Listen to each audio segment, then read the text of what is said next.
Welcome, welcome, welcome. Back in action here on the hillside.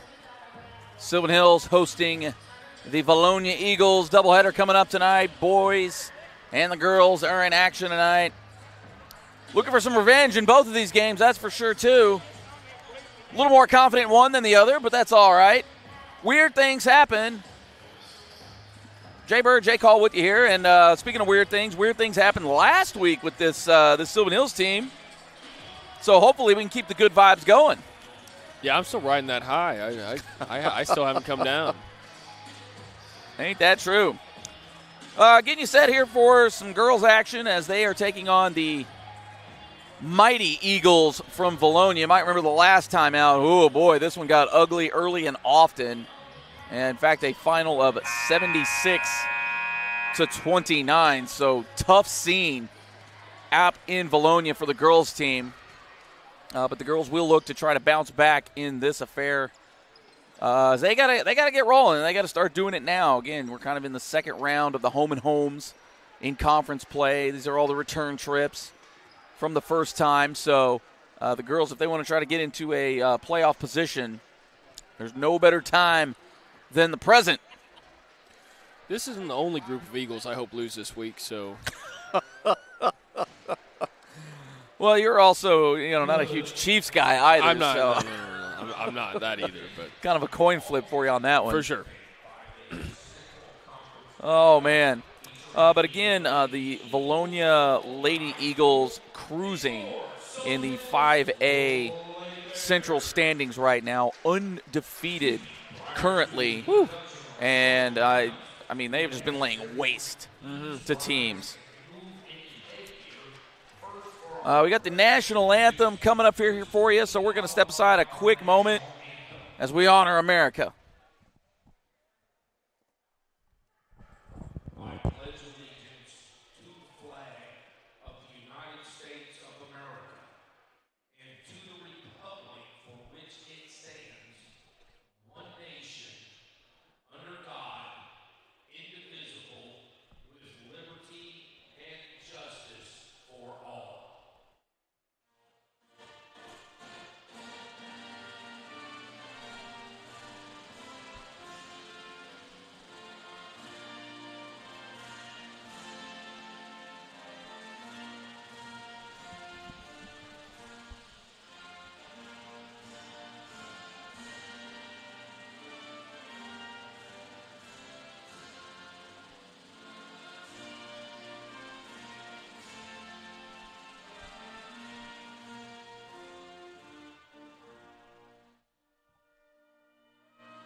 So how about it there?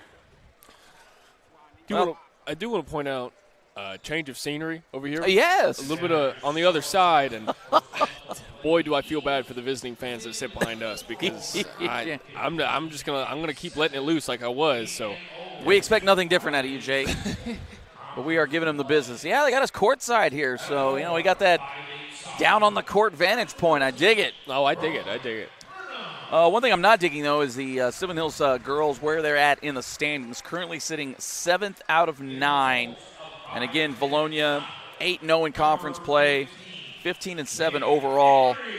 But the way it goes is like this. Vilonia, Little Rock Christian, Beebe, Parkview, Greenbrier, Jacksonville, Sylvan Hills, and then Maumelle and Mount St. Mary round out your 5A Central standings. But looking at the past 5 for this team, they've got kind of a weird head-scratcher of a loss mixed in here. Their last game was actually at Nashville. and that was on the 31st, a 60-48 loss to the Scrappers. So there you go. But prior to that, a 7-game win streak, wins against Greenbrier, just absolutely drummed them and Maumelle, Jacksonville, Parkview, Little Rock Christian Academy, BB, and Mount St. Mary's. And, you know, the scoring margin, it's a lot to a little. This team could put up some serious points. Again, the last meeting out here between these two teams, they hung 76, which in the girls' game, that's a lot. And only scoring 29. It was a rough night shooting for the Bears. Stop me if you've heard that one before. But they were 8 of 16 from 2-point range, 2 of 17 from 3. That was really kind of their undoing, that and just allowing a lot of shots to Vilonia, and a lot of their shots go in. This is a team that shoots absolutely lights out. So the Bears are going to have their hands full tonight, and we'll see what they've got in them to try to slow this attack down. Because really, looking at this roster, I mean, you can't really focus on any one person. I mean, Brianna Burnham really cooked them the last time. Haven Buck, Brooklyn Burnham, you got the twins there. Kinsey Oakley really did him in. Katie Simon, Kinsley Keller, Kylan Kenny. I mean, pick your poison with this Vilonia team. And the really crummy part is they've only got 2 seniors, and that's Kenny and Middleton. And the rest of them underclassmen, and they are very heavily dependent on sophomores. So if that just doesn't grind your gears a little bit, well, it should. Getting you set for tip-off here as the Vilonia Lady Eagles are already out on the court. Bears getting some last-second instructions from Coach Shakina Strickland. I'm looking over here in the grid zone. Coach Tips handing out some. Ooh, the Thunder Sticks. Yeah, the Thunder Sticks over It's here. Thunder Stick night out here on the hillside. Well, so let's get it. Well, he did hand them out. Now they're taking them back. I'm not sure what's going on over there. Or are they confiscating? Are they confiscating? Oh, surely not. We'll have to ask him about that. And Vilonia will control the opening tip.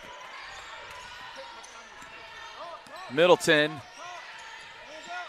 gets it into Burnham. Now it's Brooklyn Burnham. And it looks like we're going to get a jump ball right out the gate here. That was quick. So already off to a better start than last time.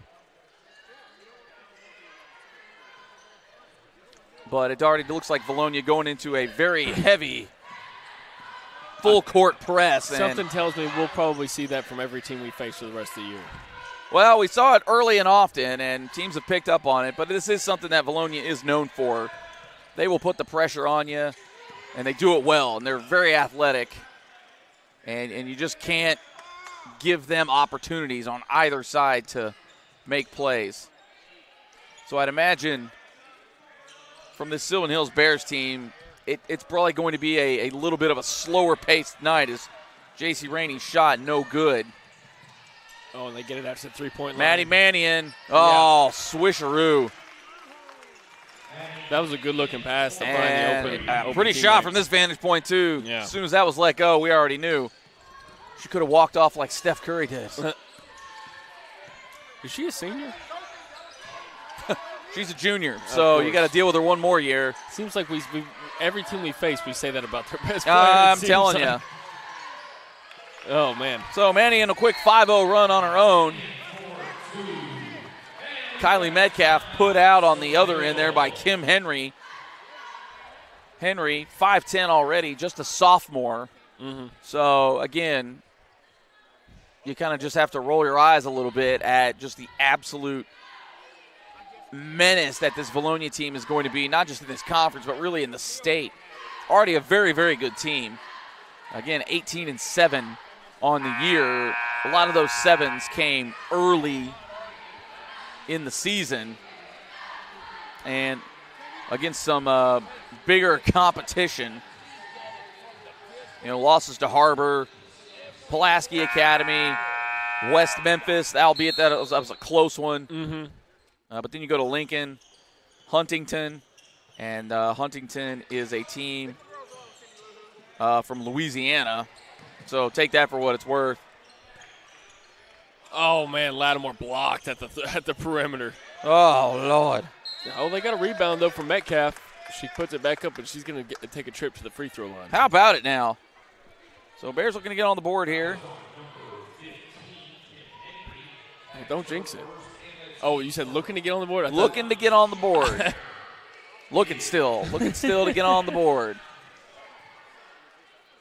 That foul was on Henry. Just her first. Mm-hmm. Oh, couldn't get the friendly roll. So Metcalf shut out at the free throw line.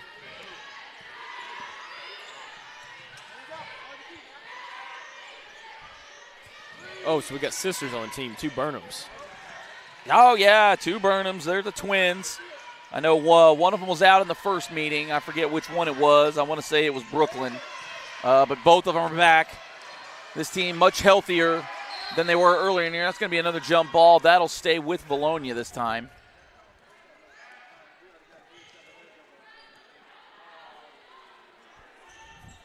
Still 5-0. And the Eagles, well, doing what they do. Pressure is high. And they will press it on the offensive side, too. They will shoot that ball early and often. Not sure what. No, Vilonia just switching up their formation here for the inbounds. The quick no-look there to Brooklyn Burnham. Gets it into Middleton. And that is a foul. So Brooklyn Burnham will go to the line. And I believe they got that. They got that on Miller. Their half-court defense hasn't looked terrible so far. It just seems like they're just giving up those passes on the inside, I feel like. Well, that was something that got them the last time.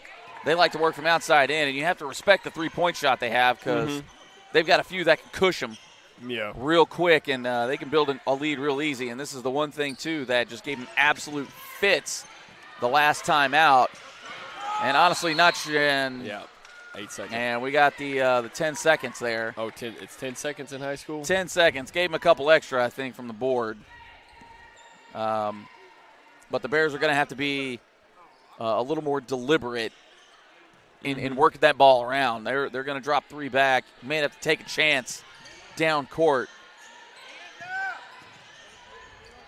I'm not sure what they have going on at Vilonia, but every single time I watch them, watch their high school girls team, they've always got a pretty talented girls team. They are salty. Metcalf, the pump nice. fake, gets it to go. Nice little pump fake from got her from on Metcalf. the hezzy there. That's Sister Brianna Burnham. I love this. I love the touch that Metcalf brings sometimes. Sometimes she's just got that touch, Sometimes. Burnham working it. Burnham to Burnham. And Burnham drives the lane. Pretty layup there. And that was Brooklyn Burnham. And the passes can't be lazy, as that one was thrown right to, Burnham thought about it there. Well, that Burnham pulled the trigger. Gets the roll. Nice Kylie rebound. Metcalf. Nice rebound. That was a tough rebound from Metcalf. Was a tough board. And you got to think this team, they tried to outshoot them in Vilonia. Tried to, in and out. That was a tough roll right there. You're not supposed to get those rolls when you're playing at home. I'm telling you, you gotta get those bounces.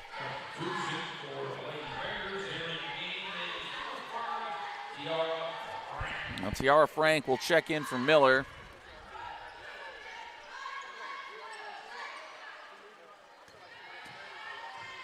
Drew Lattimore taking it to the rack. Nothing doing there, however. Oh, the rain. That was deep. Oh, Sydney Middleton She's never scared. I'm talking about that was NBA range. That was like deep.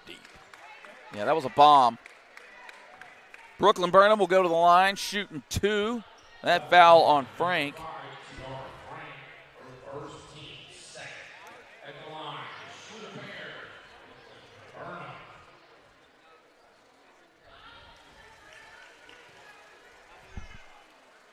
Burnham misses the front end.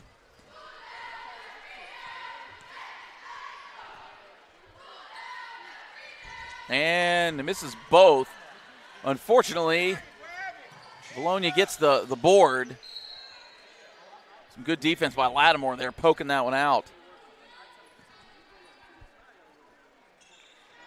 I see Coach Kelly up there doing the duty. We're working on that one, gang.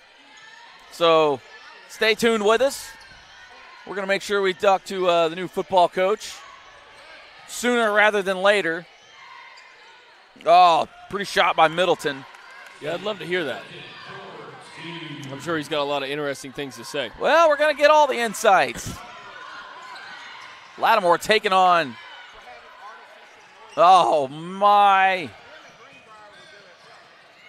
Oh, now that's pretty sick. Not sure why they didn't call the travel there, but as it stands, it's now an 11-point lead for the Eagles. Frank getting trapped by everybody, it looks like.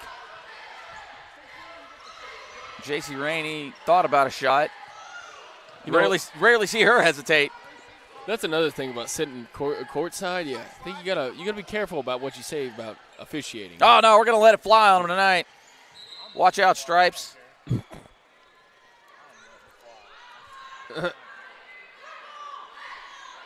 Bears will maintain possession. 11 on the shot clock still. 2:54 left in the first. Bears looking to get something going.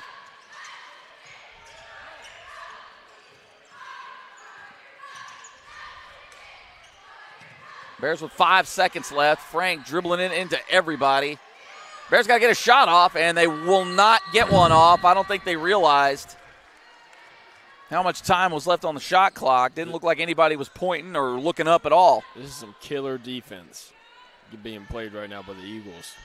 They've got to figure out a way to break in and get in that lane and maybe get to the free throw line. Just something. Middleton short on that one, but the offensive rebound by Henry and the putback. And this is exactly what Vilonia did to the Bears the last time out. After one, it was 18-8, which you got to think is still somewhat manageable. Lattimore, stop, pop, open up, shop. Oh, and then just right back the other way. That's man. You can't have that if you're going to be for the Bears defense. Coach Strickland taking a full timeout here, but to gain any kind of momentum or chip away at all, I mean, these girls are going to run, and you've got to be able to just be cognizant of that. No, it was very obvious, especially on that possession. Nice shot right there from Lattimore. Just stop and pop, like you said. But as soon as she made it, Eagles were full they were on. Flying back. Were already in motion to get on the other end of the court and try to get an easy bucket. Fly, Eagles, fly, as they say. And depending on who you ask, the spelling was it E-G-L? What the mayor said? E-S, Eagles. Yeah, she was like, and she said, what'd she say? E-A-L. She skipped the A for sure, yeah. I don't know what was going on there. Yeah, it was something crazy. My brain doesn't even comprehend that. Just because we know it's E-A-G-L-E-S, Eagles. It's a little bit of an alphabet soup down there in L.A. Bro, I think I just watched J.J. Wise get, pulled down by a bunch of cheerleaders over there. Up in the stands. Yeah, you see it all when you're courtside. We're going to be giving you all the insider things going on here. Foul on the floor. That's going to be on Haven Buck.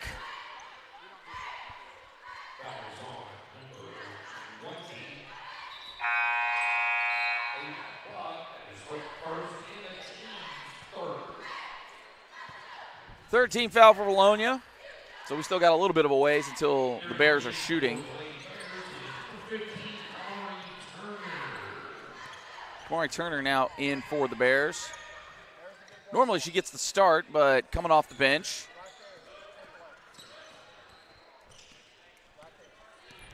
And this defense is just an absolute unit. And that's a travel by Lattimore. Drug that foot. Kind of got caught between shooting and oh shoot. It's just tight defense. They've got. It is. It is an absolute problem right now for the Bears, and they've got no answers currently. And that's just the athleticism on display as well as Middleton knocks it down from the free throw line. And then they are right back into the press and the trap. And the Bears just got nothing for it right now. Nothing. Oh, and we're going to get the foul. That'll be on J.C. Rainey. So no free lunch. But Burnham will be shooting 2.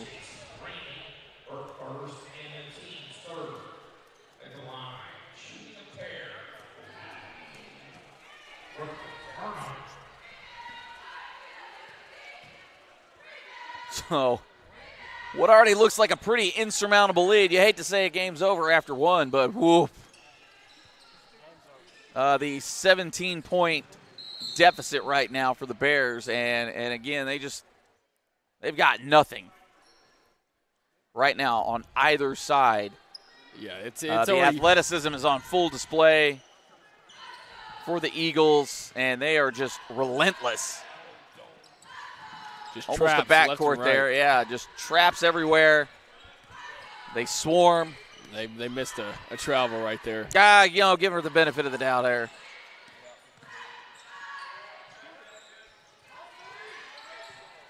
All right, Lattimore going in. Let's go. Oh, Lattimore misses.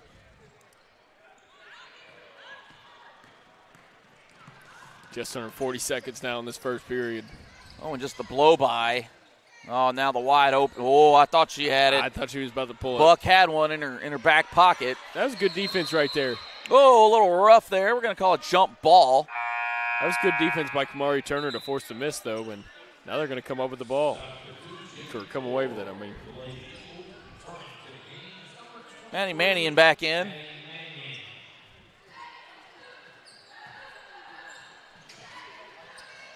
And here's the press, and Sylvan Hills has got to be quick with the passes. Got to look down court. Kamari Turner couldn't handle the pass there. And Lattimore with the cheap foul.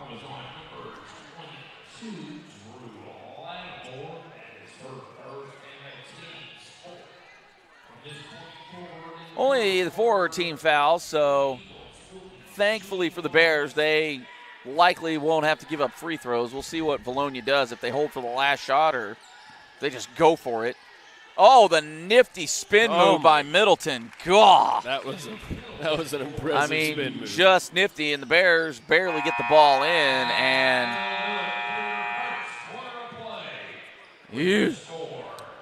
well, you see the score there. It ain't pretty. And the Bears are going to have their work cut out for them as they are staring down the barrel of a 19-point deficit. Thankfully, if there's a silver lining to this thing, it's only been 1 quarter. We're just going to leave it at that here. We're going to take a quick break here on the Sylvan Hills Sports Network. Second quarter action coming your way. Just a moment. Stay with us.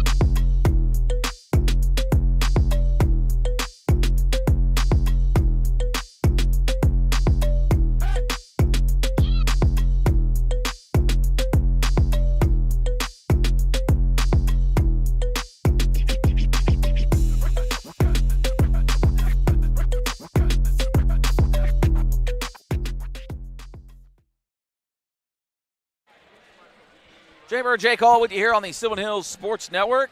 Thanks you for, hanging out with us because it's about to get real off topic in this game. 23-4 right now, the score. So we'll see what happens here. We really need Haven Buck to maybe chill with all the buckets and everything because she's just killing us over here. See, I like this sitting courtside business. We get to chat with them a little bit. Mm-hmm. Absolutely cooking us here. She can settle down at any point. As we get the wry smile from Haven Buck. Oh, that is an absolute bomb. Can't get it to fall. Oh, unlucky. As Kamari Turner had the rebound, unfortunately stepped out of bounds. So the ball will stay with the Eagles. Brianna Burnham will bring the ball up. So, big sports weekend coming up. Obviously, college hoop is in full swing. This is that part of the broadcast, everybody. How about that, man? How about Arkansas beating Kentucky last weekend? Yeah, how about that? That was wow. And Cal's return to Rupp. You got to be impressed. Now, what's impressive is this Middleton breakaway here.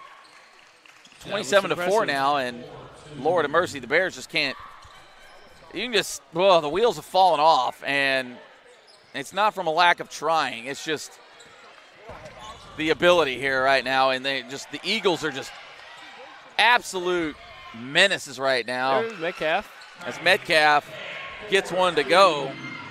And right back. Oh, come on. Give us. Burnham. That's got to be some home rolls right there. Yeah, come on. But yeah, in college basketball in full swing, like you said, the Hogs seem to have maybe figured it out. Listen, they might have figured it out, or it could be a fluke. We're going to find out on Wednesday because Texas is not the best team in the SEC. Not very. I would say he's probably towards the lower end of the SEC. Yeah, that's probably a safe bet. So they need to get that win on the road, and if they do that, I'm back in. I think that they can do it. That's just me saying that they look like a competent team because, so far, I haven't really seen anything to give me confidence that they can be consistent enough to do that. Well, that's true, too, especially on the road. I mean, it's always tough to win on the road. You've mentioned that several times, but it'll be interesting, especially in that kind of game. Rainey knocks down the first. More big news, Luka Doncic to the Lakers? Well, everything's gone crazy in the NBA here. You had the Luka trade, which I don't think anybody on earth saw that one coming. Nobody understands it except for the people that made the trade. I have no idea. And even then, I'm fully convinced that they don't understand it either. I'm not so sure Adam Silver didn't say, hey, we need to get LeBron some help and get him one more. I guess, but jeez. But also, too, you got to think, what does that do for either team to really make them better? Because I personally don't think LeBron Luka is going to be as effective as people might think. They're both heavy ball handlers. They're kind of a point forward. Luka obviously a point guard. I've heard that. I've heard that argument from a couple other talking heads, and man, sometimes I agree that it doesn't really make sense on paper. But I don't know, just two giant stars on the team. I think it can work. I don't know. I just feel like it might be able to work. Well, and I'd be, with J.J. Redick, first-year head coach. Now, not to say he doesn't know what he's doing or anything like that, because I think once he kind of grows into that role a little bit, he'll be able to. And really, what's the measure of a good coach? How you handle some adversity. Right. And the guys I think of immediately is well, everybody thought Steve Kerr was the greatest thing ever. Well, when you had the team he's had. Yeah, of course. Of course. But, even the greats, if you don't have the horses. Listen, Andy Reid was at Philadelphia for how many years and didn't win a single Super Bowl. He goes to the Chiefs. I mean, and trust me, he was a great coach in Philadelphia. And you had Donovan McNabb then. Exactly. He goes to the Chiefs and he gets Patrick Mahomes. All of a sudden, he's won 5 in a row. In professional sports, for sure, sometimes it matters about what the horses that you got. You know what I mean? Absolutely. Kamari Turner missing 2 shots there, and the Bears come away with nothing there. Mm-hmm. But I think, too, and then you got De'Aaron Fox going to San Antonio, of all places. That was a little bit of an interesting moment. But I think that one would work better because you're going to have that inside-out presence with him and Wemby kind of being the thing. And really, on a personal note here, I was hoping he would go to Miami just because I'm a big Heat guy. A, and then B, I think he fits in well with that. I mean, heck, get rid of Jimmy Butler for De'Aaron Fox. I mean, that would have been magical because you'd have him. You've got Khalil Ware, who's starting to come into his own, North Little Rock's finest, stand up. And, Bam Adebayo, you got the Twin Towers there with him and Ware. Yeah. And then you've got some outside guys, depending on what they would have gotten rid of in a potential trade. But, with Butler making $50 million, I mean, you can trade one guy away, and it's like, okay, well, we can make it work. I personally would have liked to have seen that, but where did here I am. The player for Chicago? He was Zach LaVine. He ended up going to Zach LaVine. He went to the Kings. Right? Yeah, he ended up going to Sacramento. Sanaya Miller coming back in, making an impact.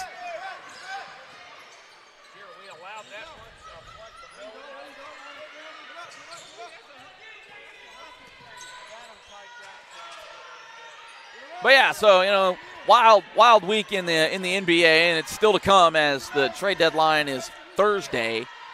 Usually you don't see these trades till like the day of the deadline. It's kind of interesting to see it this early. But I think all eyes are now on Jimmy Butler as Brooklyn Burnham just takes it to the rack. Well, did you see the message that the Warriors put out? I did not see that. Drew Lattimore, there's a message. Oh, jeez, can't get the bounce. That was some nice athleticism to get to the rim. She's just got to convert right there. Yeah. No, so the Warriors. Yes, the Warriors. Lost the train of thought there. Well, no, he was looking at me over here with some funny look, trying to mess with me. Producer Peyton out here just. So what it was the Warriors came out and said that they are looking to trade for Giannis Antetokounmpo, and it was just like, well, what team isn't trying to what was it? They want. Yeah, Giannis? That's what it was. They want I was like, Giannis. yes, Yeah. I also want Sydney Sweeney, but Yeah, they want Giannis. Okay. I thought that was funny. Same difference there, I guess, and probably the same likelihood. So here's the biggest thing. They said for the Mavericks, they said they wanted to move off Luka. Well, here's the thing that doesn't make any sense to me. If you want to move off Luka, why did you not just have an open bidding market and just try to get a king's ransom for him? Because you could have got a lot more than what you got from L.A., and that's the thing that doesn't make any sense to me, and it turns on the conspiracy theory brain of mine. Well, and for AD, I mean, AD's a fine player. Don't get me wrong, but he's not. Luka's the top 3 player in the league, top 5 at least. I mean, we can have that debate. Oh man, absolute take there by Sidney Middleton, and he's only 25. Only 25, yeah. Now I'd heard. Granted, we're kind of on Twitter fodder here at this point. Yeah, for sure. That they had some concerns about him being overweight. Well, I mean, he's kind of thick with 3 C's. Yeah, And see, that's a reason why I think maybe LA was like, okay, because I think. Well, and I know Miami was kind of in the mix with that, and I'm like, oh man, if he's got a problem with conditioning, he's going to have a problem with heat culture. That's for darn sure. Well, see, I feel like maybe Nia Hurd-Thomas. Nice shot. In the corner. I feel like LeBron can maybe get to him and bring him back, or get him in shape. I don't know. Crazy because he just bought a $15 million mansion. Matty Mannion just knocking down range. But you just buy a $15 million crib in Dallas, and then hey, by the way, you don't live here anymore. Oh, that's going to be a cheap foul. But it is a foul on Brianna Burnham. So just the second foul for them.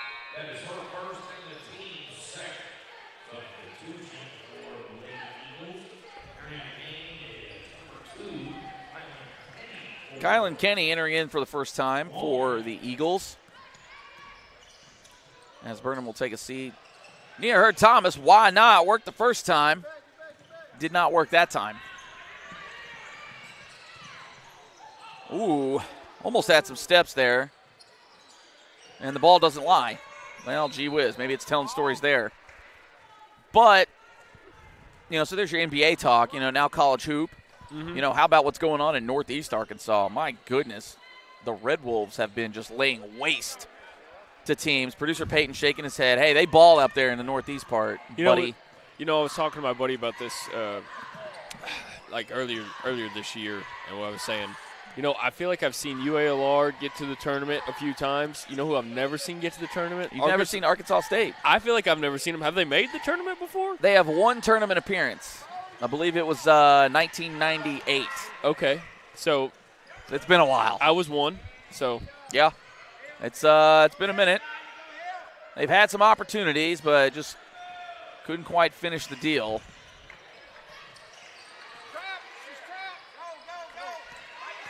Yeah, no, but I hope they get in this year. I'd love to see more Arkansas teams get in. Nice 3-ball right there from Thomas Hurd. So she's been the bright spot here in the second quarter for the Bears, going 2 for 3 from beyond the arc here. She's got a touch right now. Telling you.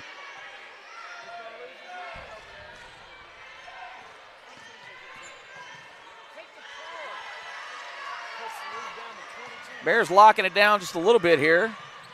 Maybe trying to make a little, hey, why not? Feeling it. Oh, couldn't get that one. It looked good for a second. I thought it was going in.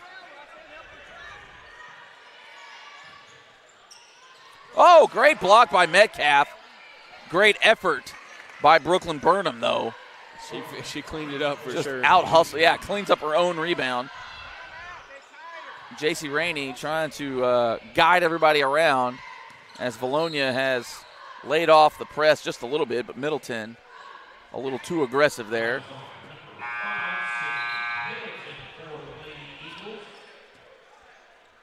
But yeah, I'm gonna talk more Red Wolves just at the to behoove Peyton over there.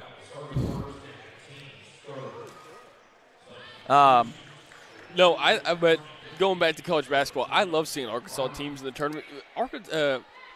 College basketball is like the one thing, like, I kind of want to see all the Arkansas teams succeed. Like, don't get me wrong, like, Arkansas teams succeeding football is awesome, but, like, I want to see Arkansas, like, dominate the state completely. J.C. Rainey! But have you got the Hogs in the big tournament right now? I mean, they've got to do a lot more, I think, to make a fair argument. Now, they might get in just because of Cal's name, but I don't know. In my opinion, they've got a lot more to get done before they get, like, a for sure bid. Yeah, that's fair. I think I'd like to see them. They've got to win. I think they play Alabama and Auburn still. They need. If they won one of those, I think they're in. But I don't know. And they play Mississippi State, who's also ranked. I think if they win that one, I think they're in. I think because they don't have any bad losses, but they have a couple quality wins now. Oh, yeah, you got the one against Kentucky for sure. I know their non-conference was kind of meh. Yeah, Michigan's turning out to be not as good as we thought they were. Yeah, they're the big brand. I mean, I don't think no matter the sport, it's always fun to watch Michigan lose. Yeah. Just truth be told, I know Will's got their fight song programmed in our board here. Will? Yeah, I think so. Why? Yeah, that's kind of what I think. But hey, that's just me over here. That dude's a mule rider. He's not a Wolverine. So there's that for you out there, Will. Isn't that Southern Arkansas? They're the mule riders, right? Yeah. Yeah. Okay, I was right. SAU mule riders. Yeah. We'll throw some gack in here at y'all. But yeah, I don't know. Arkansas sitting at 2-6 in conference play. I mean, I think they've got a lot of work to do. Myself. Yeah. No, they do. Like I said, I don't know how many games they have left. Let's see. They've got a few. Bears can't get a shot off here in the final. But it is now halftime here on the hillside. The score, it's a tough scene right now. 41-18 in favor of the Eagles. So, again, the Hogs will have plenty of work cut out for them in trying to get back into this affair here. But we'll definitely continue our college basketball talk. And I'm sure we'll slip some Super Bowl in here. We'll get some predictions and everything from the both of us here. And we're going to take a little bit of a breather, but we've got a little halftime festivity here, so we're going to leave you with that. As the Bears, quite a hole to dig themselves out of. 41-18 here. Jay Bird, Jay Call with you here on the Sylvan Hills Sports Network. Second half coming your way.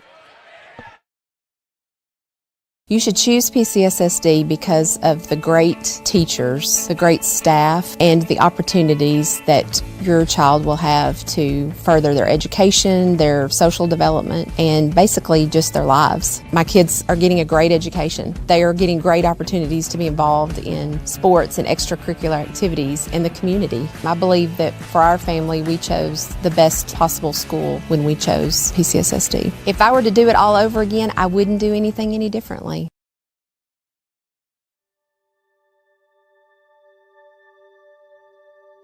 Project Zero is a 501c3 nonprofit with one goal, and that is to have 0 kids in foster care waiting to be adopted. And we're hoping to have 0 kids waiting. That's our whole goal, Project Zero.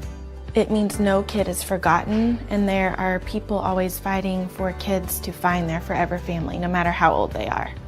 There's not awareness out there. I don't think people understand the need that we have here in our own state for these children who are wonderful children waiting for forever families.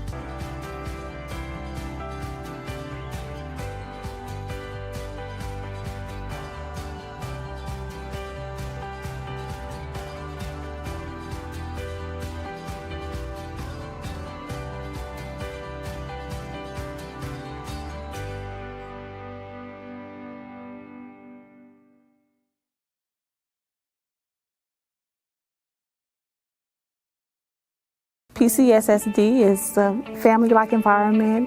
There's always smiling faces. There's greeting in the morning and the afternoon. They get a lot of involvement, not just parent involvement, student involvement, staff involvement, and I love all of that. I chose PCSSD because I was zoned here, but what made me stay was the support that we receive as a family. And the best part about the day is my son come home with a smile on his face, that he enjoys school and excelled in the classroom. It's real big to our family.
Jay Bird, Jake Hall with you back here on the Silver Hills Sports Network. Your eyes do not deceive you. It is a hefty, hefty hill that the Bears will need to climb out of. 41-18 is your halftime score, and the shooting numbers, well, it's going to reflect that. Bears overall 7 of 19. What do you think, Jay? Well, that's not terrible. Yeah, sure, it's not terrible. But when you're only getting 19 shots off in a half compared to, I would probably venture to say, close to darn near 40 to 50 shots, that lies your problem. Yeah. And 4 of 14 from not 3 is not great.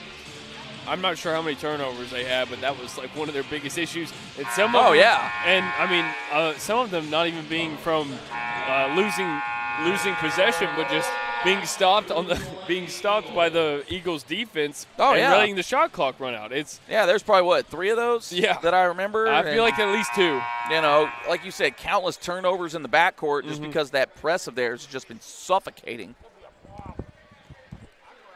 As we are set to get the second half going for you here. Yeah, they've got to figure out a way to beat this press for sure. Maddie Mannion will be throwing that in. She got the sick arm tat here. Like I said, courtside, man, you can pick up on all the little details. Yeah. I'm not sure if that was a pass or if it was a shot that got put out. We're going to give it a block just because. Mannion behind the back.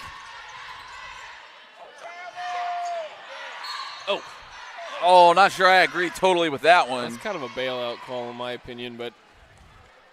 Yeah, I don't know about that one.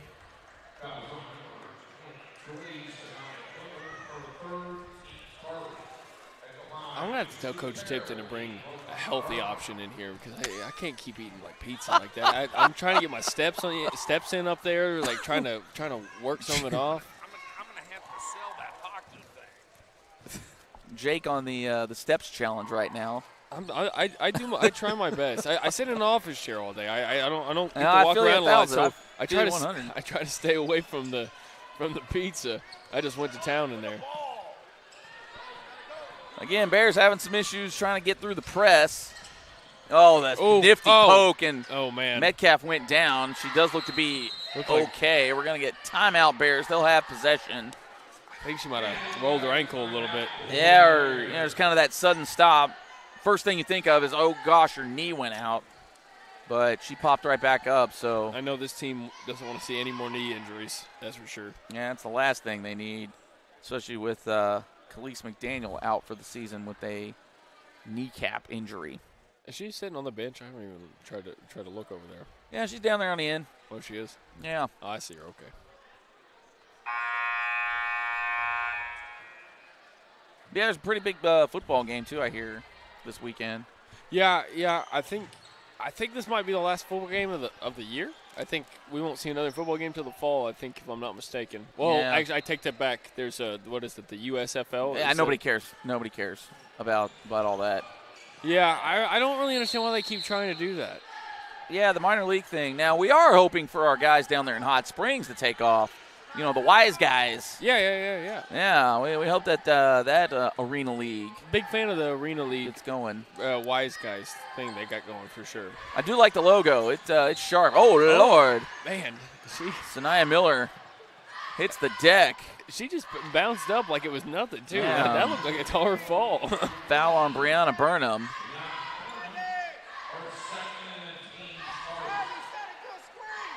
Bears having some issues just getting the ball inbounded here. Sanaya Miller just looks like she's over it right now. Right. Just trying to, of this defense that they've got going on. It's just suffocating. Like they can't breathe right now. Oh. Dribbles it off the back of her foot. Man. Luckily is able to get it together. Jeez, and then Kylie Metcalf blocked. How did that stay in bounds? I don't know how that stayed in bounds and or the Bears getting it back. J.C. Rainey's three-point attempt, no good. This defense is just suffocating. Bears still ahead with the ball, though, so there is a silver lining to everything here. And a fresh shot clock. Bears cannot keep burning through clock there, and we're going to have a foul, and it's going to go the other way. They're going to call moving screen. Yeah, it looks like she put a little bit of hot sauce into it.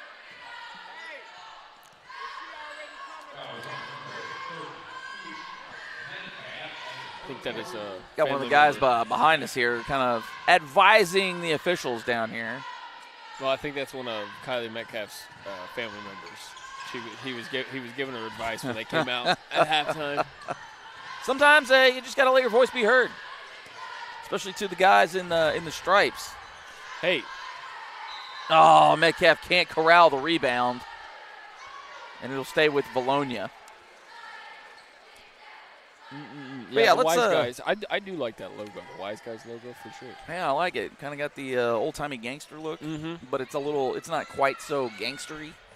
Oh, bailout call there as Metcalf picks up another foul. Where are you going to be celebrating the Super Bowl? You know what? Before we get into that, let's see. What is your favorite Super Bowl food? What's your go-to food that you're having? Super Bowl party, Super Bowl gathering. Yeah, see, I'm pretty indifferent on that. It's just kind of whatever's there. I mean, big wings guy. I like wings at a party like that. I love some wings. Got to have the queso. Yeah, I think queso's a must for sure. Yeah, but then, like when people get a little adventurous, there's been times in the past where I've made a peanut butter dip. Okay. Really good. Yeah. I like that good, what is it, that 7-layer dip? It's that Mexican dip with the beans. See, I'm not huge on that, but I mean, I get it. Yeah, I get it. Not my jam, though. Bears work it out into the front court now, but they're trapped and just hands the ball over to Brooklyn Burnham, who hands it off to sister Brianna for the easy lay-in. You can't really go wrong with pizza either. Just quality pie. Yeah. And if you're a quality pie place, feel free to drop some advertising here. Yeah. And we will shout you out. Lattimore can't corral the ball. Bears just having all the issues tonight. And, again, credit Vilonia. They have just been an absolute menace to this Bears team tonight. They just can't allow them to even think. Hey, I'm looking at you, Shotgun Dan's on Keel. I'm looking at you. Yeah, I'm looking at anybody. Number of places you can go to with that. But, hey, you want your name said a whole bunch of times on a broadcast, get at us. Get at us on that. Jay Bird, Jay Call with you here on the Sylvan Hills Sports Network, a part of the Natural State Sports Network. Mm-hmm. We certainly appreciate everybody joining us along for the ride here. Feel free, chat, to pipe up at any point. We certainly love hear from you on whatever you got going on at this point. Ball knocked out of bounds by Kim Henry. Ooh, I just thought of my favorite, actually. Oh, your favorite Super Bowl? Yep. Or party food? Yep. What you got? I like any type of jalapeno popper or bacon wrapped cream cheese jalapenos. All right, respect on that. Yeah, it's not my jam necessarily, but I think those might be my favorite. Anything bacon wrapped you can't go wrong with. Yeah, especially the little weenies. Okay, with the bacon on them. Yeah. Yeah. Oh, and horn went off, had everybody fooled. Should have been a dead ball there, but officials let it go as we're just going to let the clock roll, apparently. Is that what we're doing? I guess so, because the horn went off when it shouldn't have, and they're going to call no bucket, and they're going to call the offensive foul on Lattimore there. So Metcalf had the rebound, and the horn went off. The horn went off, so she just assumed, it should have. So not sure what exactly happened there or why we didn't prevent it, other than I'm saying ball never hit rim. I thought it glanced rim there on the second attempt, but to each their own. Well, if it didn't hit rim, wouldn't that be just? Well, then it's a shot clock violation. Yeah, exactly. Yeah. So why wouldn't the ball? Why wouldn't they just stop play right there? That's what I'm confused about. Yeah, because Bears did have possession, so it should have been a violation. But I guess. In the big scheme of things, what was going to go wrong there? Mm-hmm. Great block by Metcalf. Man. And she's still trying hard. You love the effort. Right now the execution just not there for the Bears tonight. Lattimore from way out there. Hey, the bank shot is in.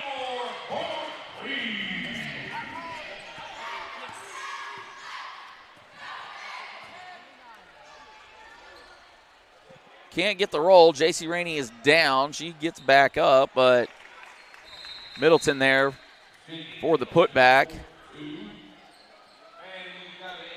Well, we got a timeout, 52-21, just under 3.5 left here in the third quarter. Mm-hmm. Getting you set for the boys' game right after this. That one will be interesting. Bears looking to get back at the Eagles after going on the road and losing a tough one on the road. 1-point game going into the fourth quarter, and they end up losing by 10. But, yes. Grizone's starting to fill up over there. It's fuller tonight. I like it. Like what I see. I do, too. Can't really catch the theme if there is one tonight. I don't think there is one. I think other than, hey, it was warmer during the beginning of the day, and now it's cooler outside. Yeah. It's that time of year I can't stand this time of year. No. I can't even begin to describe my my disdain hatred, my disdain for warm weather. I like it cold. The colder, the better for me. No, see, I'm the exact opposite. Of course, I grew up in South Florida, so I'm. Yeah. And I've lived here long enough, but I never am going to adjust. Well, and yesterday I was like. Oh, yesterday was great. Oh, I hated yesterday. Man, I didn't like it. I was like, I had to wear a short sleeve shirt to a collared shirt to work, and I didn't like it. I like wearing hoodies. I like wearing jackets, and that's my. It's your jam. Yeah. So. That was patio sitting weather right there. No, and then this morning, it wasn't that cold, and then I come outside for lunch, and it was kind of chilly. Yeah, outside. it got cooler as the day went on, yeah. So kind of the opposite effect. I did see a spread. It's just one of those funny things about Arkansas, the way where it's at in the country, and how it's all situated here. But it was 40 degrees up in the northern part of the state. It was 80 degrees in El Dorado. So a solid 40-degree difference. That's crazy. Hurd Thomas's three-point attempt, no good. Bears get the rebound, however. So, and what was it? The groundhog, didn't he see a shadow? So that means 6 more weeks of winter or 7 more weeks, something like that? 6 more weeks. Ridiculous. Oh, big fan of that groundhog for finally seeing a shadow. I feel like he hadn't seen a shadow in 5 years or something. Yeah, I was really just kind of hoping for it to just let winter die, not even a slow death, just a quick, painful death. Let's get to spring already. No, I'm good on the spring. So I know you've made it well known to everybody that for this Super Bowl game, you're not a fan of either team, but let's look at this thing analytically. Kind of what do you got going? How do you think it's going to play out? The way I see it playing out, and I'm going to be honest with you, I think. Hey, Sanaya Miller from the corner knocks one down. I think it'll probably be a one possession game at the end of the ball game. I think. Well, that would fit the MO for the Chiefs this year. Yeah, I think it's going to be a one possession game. But I think Steve Spagnuolo is one of the greatest defensive coordinators of all time. For the Chiefs, he has 4 Super Bowl rings as a defensive coordinator. 4, like that. I think that right there. I mean, we're talking about a coordinator possibly being in the conversations for Hall of Fame, in my opinion. This guy had 4 Super Bowl rings as a coordinator. That's crazy. But I think he's going to do his best to shut down Saquon Barkley, and he's a pretty darn good coordinator. So, well, good luck, man. I'm telling you, I think he's going to slow down Barkley, and I think he's going to force Jalen Hurts to start throwing the football and try to make him make a mistake. I think that's what's going to happen, and I think the Eagles are going to have some success, but you're never going to stop Patrick Mahomes and Travis Kelce when they need it, and it's going to end up being a close one possession game. Chiefs on top. Well, there you have it. Official prediction. You got a score in there?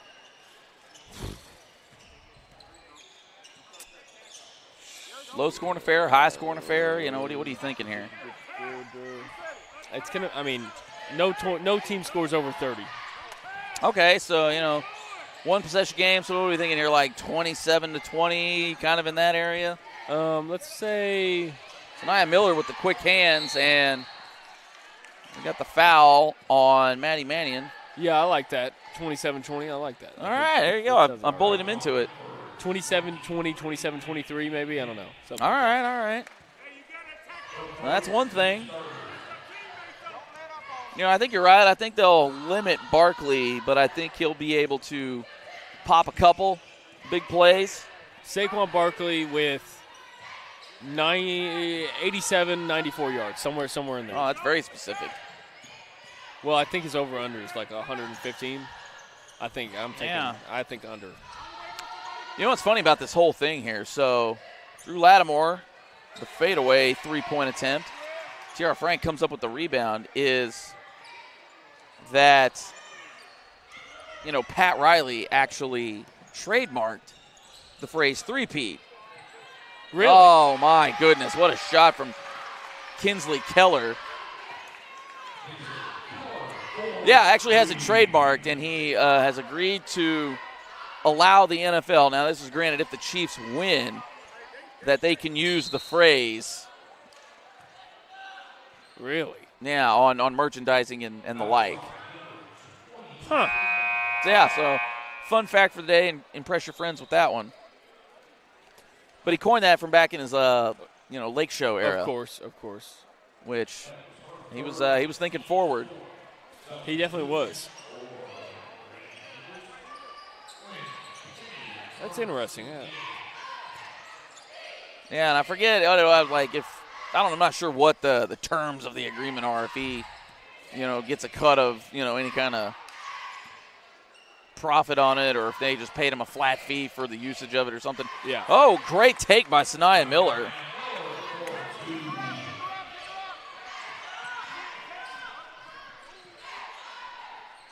Yeah, again, there you go. Fun fact for you. Pat Riley owns the trademark for three-peat. Interesting. Shot at the buzzer by Mannion. No good. Oh, and after three, it is,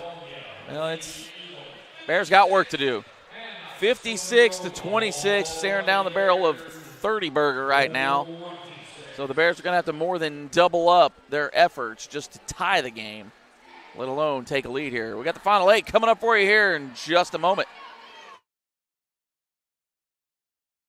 I would say school choice is a great option. You can do your research like we did, visit with other parents that have children in the district. We visited the schools before we made the choice to come here. We chose to school choice because we have had such a great experience here. Teachers, staff have been so helpful and reassuring, and we've been forever grateful for it. And I'd do it all over again. PCSSD is a great option no matter where you live.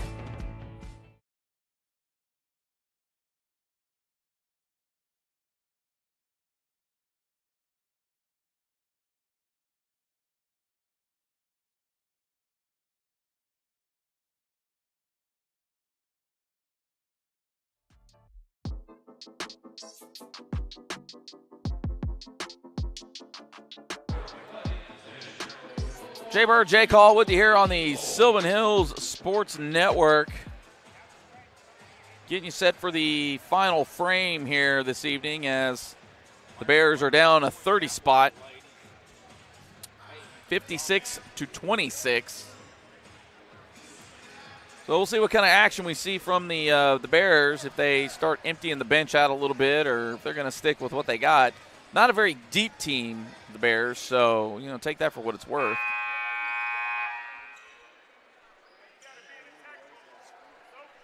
Speaking of the Super Bowl, I got a buddy who's a Patriots fan, and so there you go. That discounts him right there. Well, so of course he would rather see the Eagles win because I think he expects Mahomes will horn in on the GOAT talk or something like that. Yeah, exactly.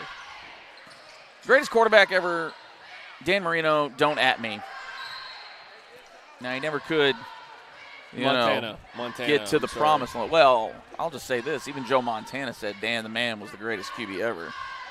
So that's just him talking, not me. You're a South Florida kid, so that makes sense. Yeah.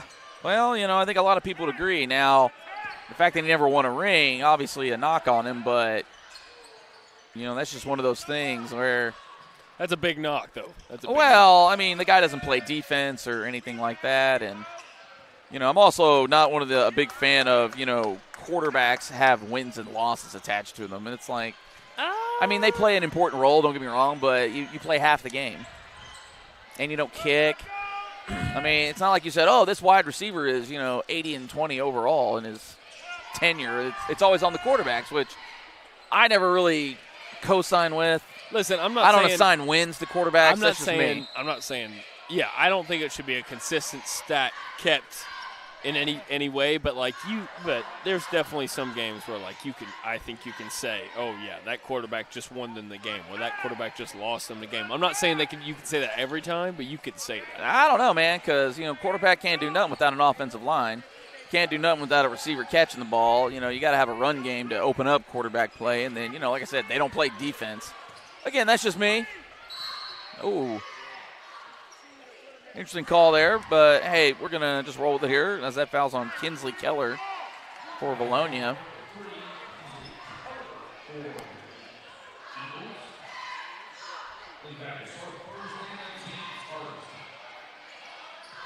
Lattimore from way out there. Oh, hits it from club lane.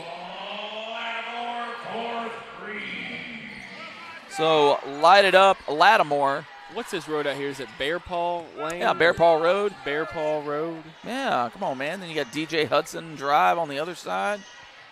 Got the school sandwiched in between those two roads.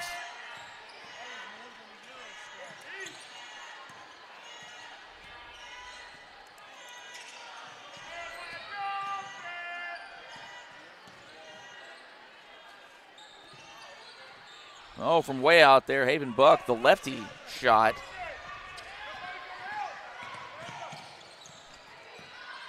Drew Lattimore gets it up into the front court. Oh, just stops, pops, lets it fly. Nothing but net. Unfortunately, it's got to go through the rim first.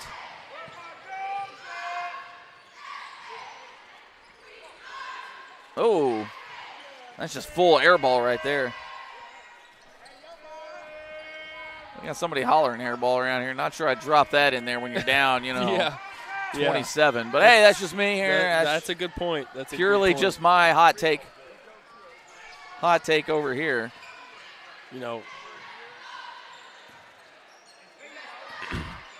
Metcalf? Oh, Metcalf, nice. How about it? Turn and pop. Maybe got away with a little bit of a double dribble there, but, who's really counting here? I'm not counting. Now, when it comes to the Super Bowl, are you into all the prop bets? Because the Super Bowl's got just ridiculous prop bets. That's exactly what I was about to look to. Oh, really?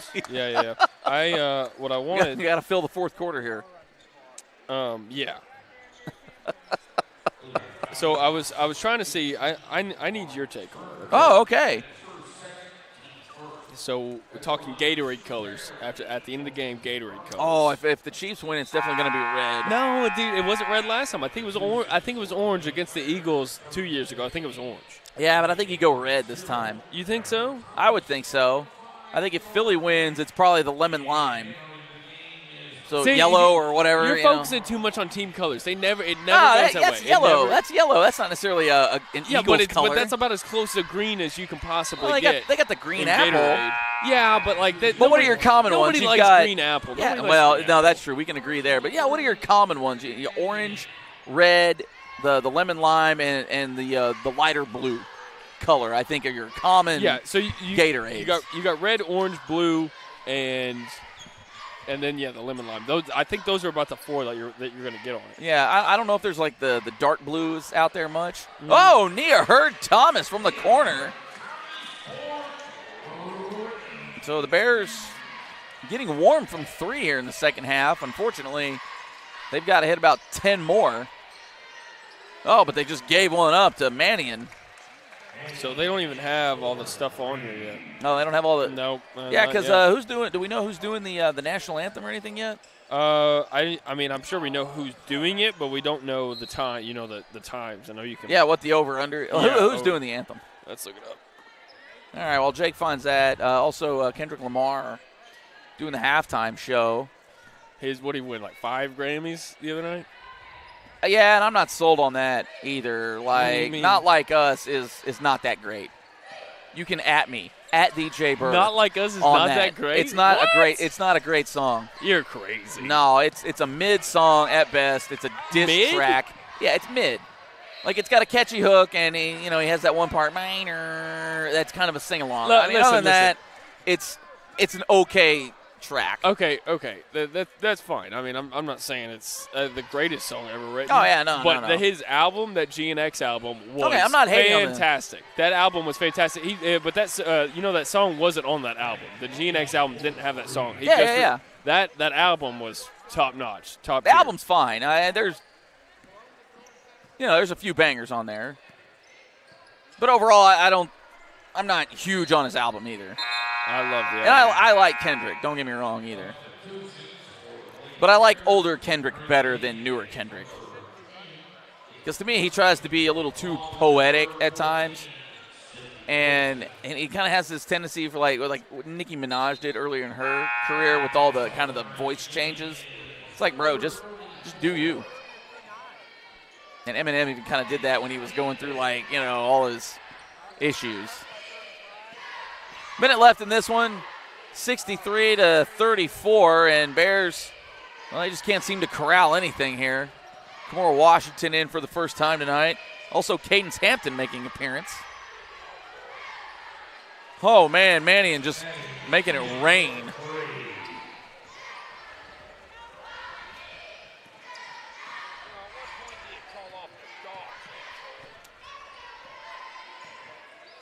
Jayla Thompson also in for the Bears, so we're seeing a lot of the reserves real down in there. Sidney Wilson also. John Batiste will sing the national anthem in the 2025 Super Bowl. Oh. Now, I feel like I should know the name. Is a singer-songwriter and multi-instrumentalist who appeared on the Late Show with Stephen Colbert from 2015 to okay, that's where I know him from. With his band Stay Human.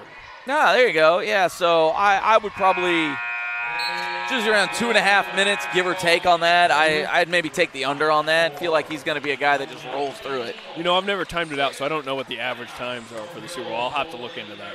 That'll be something that me and my buddies. I think it also depends on, if you've got some of these folks who've got real big voices, they tend to hold some of those notes a little longer. Yeah. And if you got somebody who's not like a big singer, like I think Whitney Houston immediately, like she gonna hold them notes there, but that's just me here. Well, our first game comes to a merciful close as the Bears are down 66-36, so really not much going their way tonight. But that was the case the last time out against this team. And again, Vilonia, they're going to have something to say about who wins the state tournament here. We got a doozy of a game coming up for you here. We'll see how the Bears can bounce back after a big win last week. We'll revisit that for just a moment here and get you set for Bears and Vilonia. That's coming up here in about 10 minutes, so stay with us here. Jay Bird, Jay Call on the Sylvan Hills Sports Network.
Jay Bird, Jay Call with you here on the Sylvan Hills Sports Network, getting you set for the second half of our doubleheader here tonight.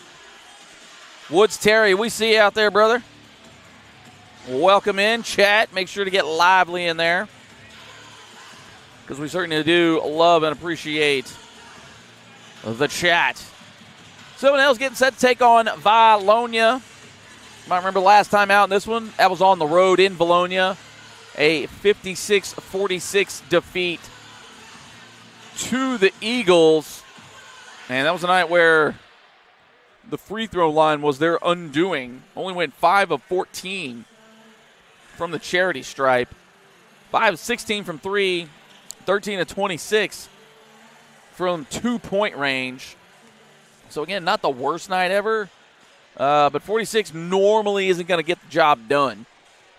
And the Bears will have to certainly lock in on Lane Turner tonight, as he torched the Bears the last time out to the tune, now, if I remember right, it was about 30-plus.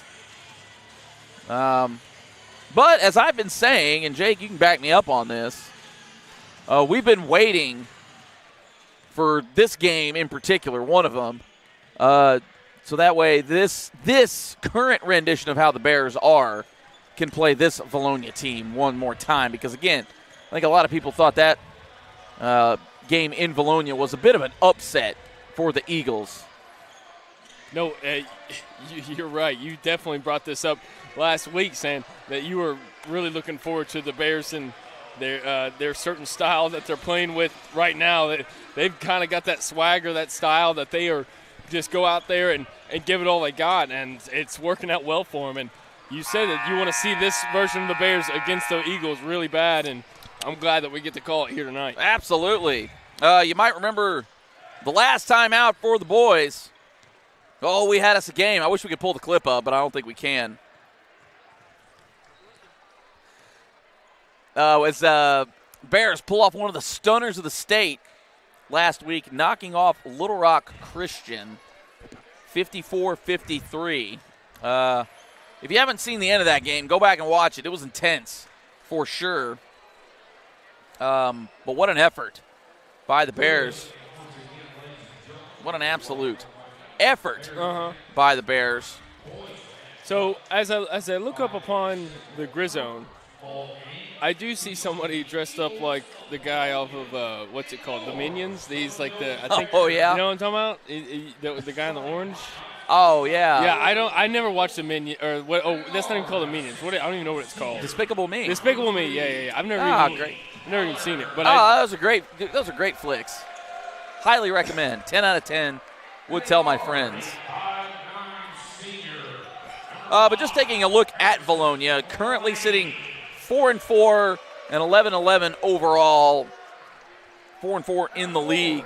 They are the next team behind the Bears, who are deadlocked in the 3 seed with Greenbrier, but Sylvan Hills right now with the tiebreaker as they've won the head-to-head.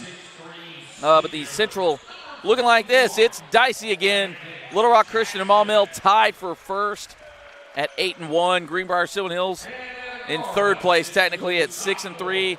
And then Vilonia, Catholic, Jacksonville, Parkview, and BB round out things. So wait, go back again. Where were we at in conference standings? Third place, tied for third now. Tied for third. Okay. Tied for third technically with Greenbrier, but again, we hold the tiebreaker currently. I think don't we get another crack at Greenbrier as well? Yeah, everybody has a home and home. Okay. But I think too, with that being a home win, it doesn't carry as much weight. But it is a head-to-head win. So if they were to split that series, I'm not sure how it all works out. It gets into points scored, yada yada yada.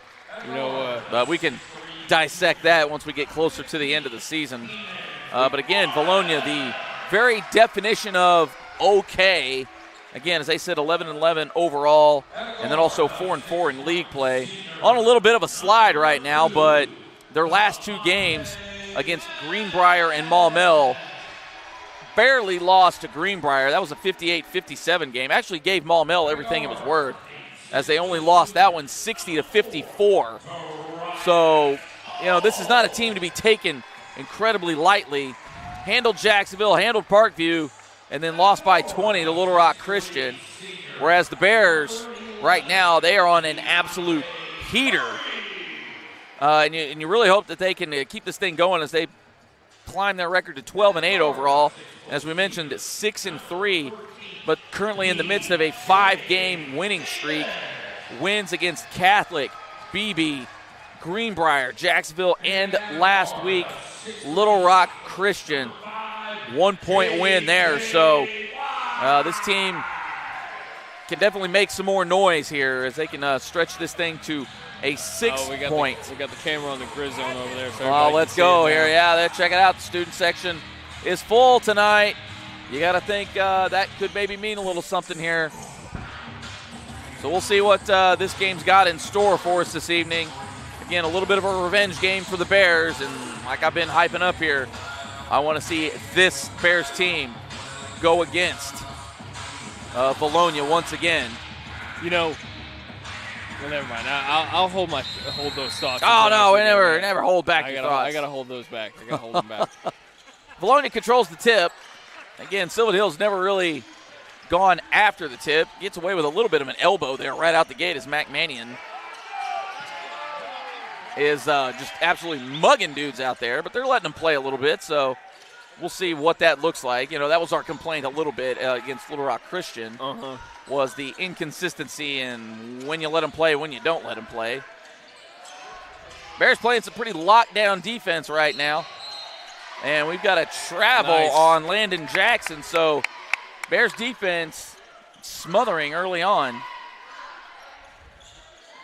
You gotta love to see that, especially at the beginning of the game, showing that they're not coming. Tenacity. Well, they're not coming in here and they don't want to have a letdown after that big win that they had last week. They're coming here with that same intensity, that same fire that they had last Friday night. Absolutely, and that's the one thing that had to be, a bit concerning, and maybe not concerning is the right word, but one thing to look at, is there going to be a little bit of a letdown early on? Yep. Because you knock off a team like that. And then it's like, oh, Vilonia. But really, like I said, this game, you ought to be a little fired up because last time out, you got beat handily. Well, I don't say handily, but, it was a comfortable win in the end against a team that you maybe think you probably should have gotten a dub there. But Bears defense right now, not allowing much of anything for Vilonia to get through. Kind of a bailout call there. Not sure who they're going to get there, as anybody could have gotten a foul. Oh, wait, no. And that'll be on Curry. Oh, it's going to be on Curry. Okay. No, I'm hoping the Razorbacks don't have a letdown game tomorrow night against Texas after that big win. Yeah, a little bit of a rival game there, you know. Yeah. Oh, gets the block still. Landon Jackson had about 4 hezzies in there. That was a lot of hezzies for sure. Yeah.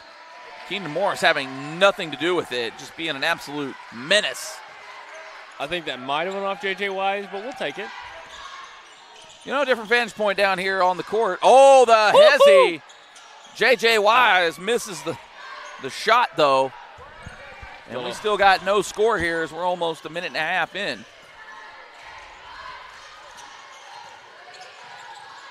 Oh, great defense by Darius Fulks. And the Bears are off and running.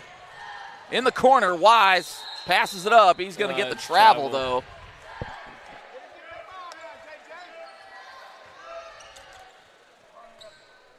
Exciting score here. About 2 minutes in. Very up and down game for having no score 2 minutes in.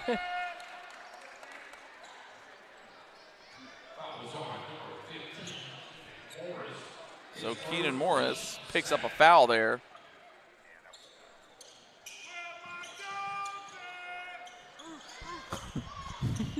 And that ball just flat thrown away by Landon Jackson. So the defense has this Eagles team a little discombobulated. So I wonder why Devontae West wasn't in the starting lineup tonight. Not sure. We'll see if we can maybe ascertain that knowledge. If it's a discipline thing or, you know, maybe Keenan Morris not normally in the starting lineup. Maybe just had a heck of a week. Yeah. Come on, guys. Oh, that was a lot of ball, and Keenan Morris, speaking about him, finally gets the Bears on the board. So we finally got a score here, just about 2.5 in, and the Bears open things up. Oh, great inside-out movement by the Eagles. That shot a little long by Jackson Hollis. Kind of feels like if this is going to be a rock fight, I mean, we'll take Darius Fulks. Oh, that was deep range right there for that was a heat check. But I'm not sure what we were checking, but he was feeling it. That was that was some Blink 182 right there. If you get the reference, type it in the chat. Let me know. And nice the Eagles are finally on the board. Cade Keller. Turnaround floater, and he gets it to go in. Oh, excellent defense. Goes into the bench. He sold out for back on the court, yeah. Great read.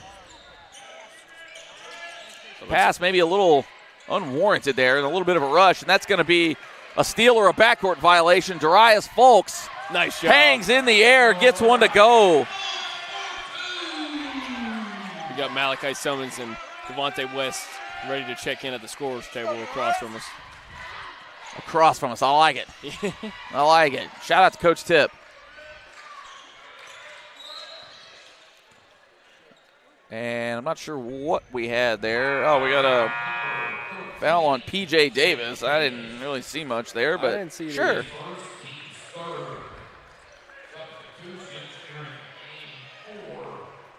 So Curry and Morris will check out.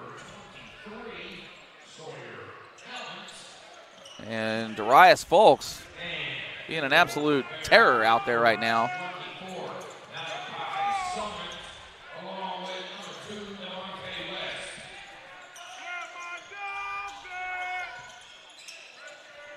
Got some fans still asking, where are the dogs? A great inside-out game here by the Eagles. Yeah, they really turned on the passing there. Yeah, it and felt like Sawyer Valance finally finishes it off for the Eagles. Dellavedova. Yeah.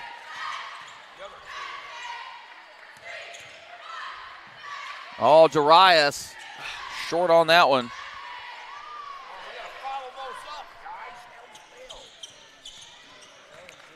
Five, 4, 3:30 left in the first.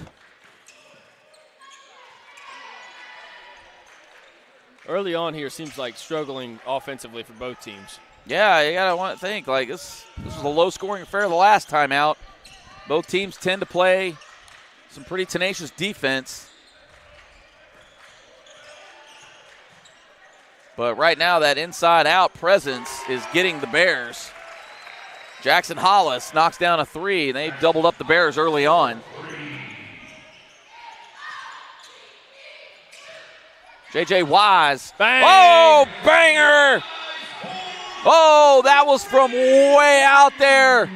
Huntsmore Road.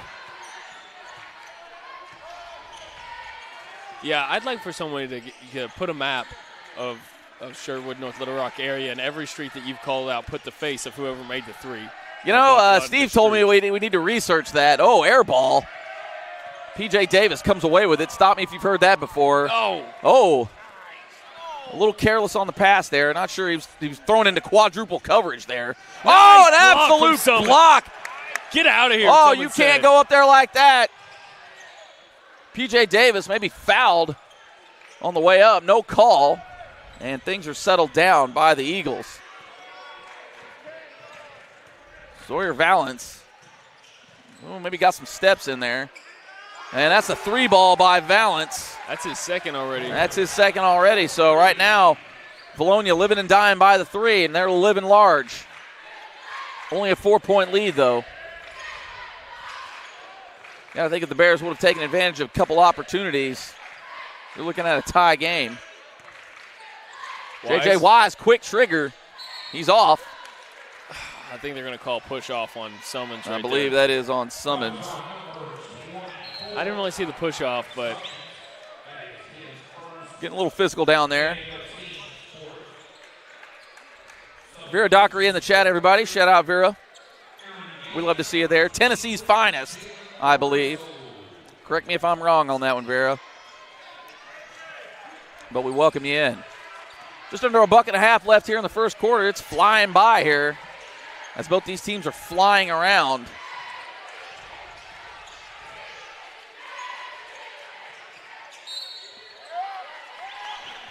I didn't really see that one either. I don't know about that one either. I mean, maybe by the letter of the law, but it didn't look that malicious. The way they've been letting them play so far in this ballgame, that's why I think that's why it confuses me. I'm with you on most. that.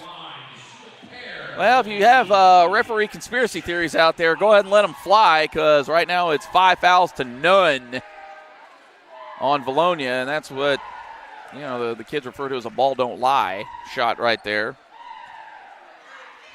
As Hollis misses the first. Hollis only a sophomore, so get used to him now. Bears could get used to that. That was a ball don't lie trip to the free throw misses. Yeah, so there you go. Bears survive it. Come on, folks. Folks takes it in. Oh, and they finally get one. They must have heard me over here. We're influencing the game here from courtside. So Darius Folks will get a couple of attempts with just over a minute left here in the first.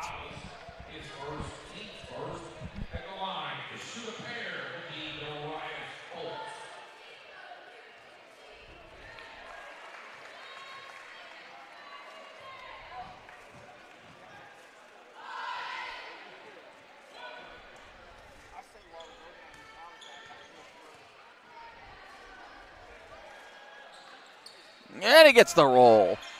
So he knocks them both down. Always a good sign. Bears coming with some heat here in the backcourt, but they back off now. They try to trap. And Eagles finding the open man, and then they find an open knee. Oh, nice steal. Vilonia gets away with a hold there. Oh, I thought we were going to have some fireworks, but it all counts the same as Darius Folks ties it here in the first at 11. Had me on the edge of my seat right there. Oh, Jake was ready to come out. He was about to fall out of the chair. We got the wheels now. Yeah, I got to watch out with these wheels. J.J. Wise putting the heat on. Bears denying everything. About a 2-second difference between shot clock and the game clock.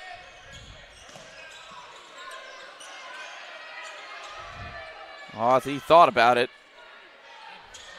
Keller trying to direct traffic a little bit. Denies the screen. Oh, Lord. That was a big old swing and a miss. Are we going to get a foul call here? It's a late call if they are. Yeah, they're going to get Folks on that one. kind of felt late, but that was a big swing and a miss. I'm talking about he was about to send that one with authority. Yeah.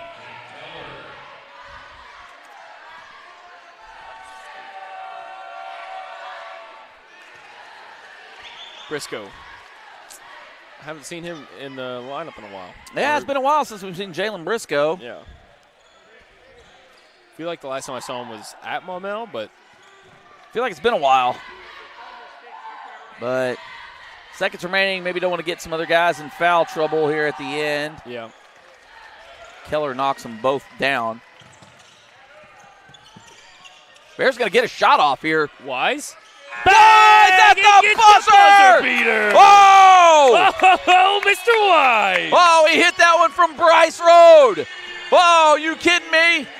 That was on the other half of Maryland Avenue. How do you let him take the final shot, man? If you are the Eagles, you got to know, do not let that guy have the ball with seconds winding down like that. Oh, man, we've got some fireworks early on here. Both teams struggling a little bit here, but they're here starting to heat up on the offensive side. Just a 1-point lead for the Bears heading into the second. Jay Bird, Jay Call with you here on the Sylvan Hills Sports Network. Second quarter coming up.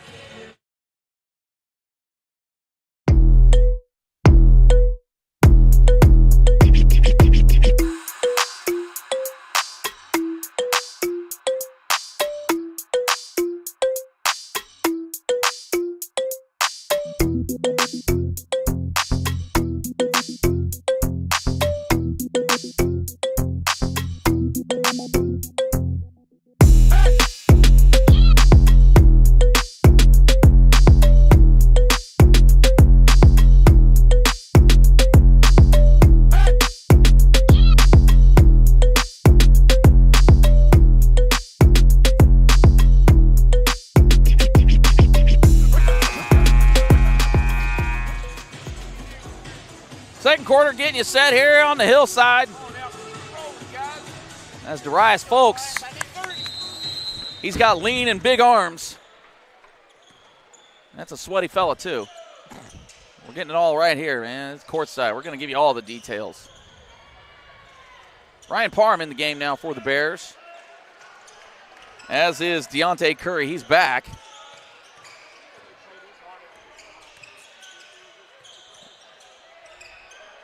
Bears working around the outside, trying to find something here. Davis. Oh, no. Oh, jeez, man. Give him half a point. You know, if that shot would have went in. Oh, man. I really don't think anybody else on the Bears team makes that shot from behind the backboard except for P.J. Davis. There's a guy taking that shot. I probably want him or Darius taking that shot. I mean, just to be completely honest here. West clamping it down.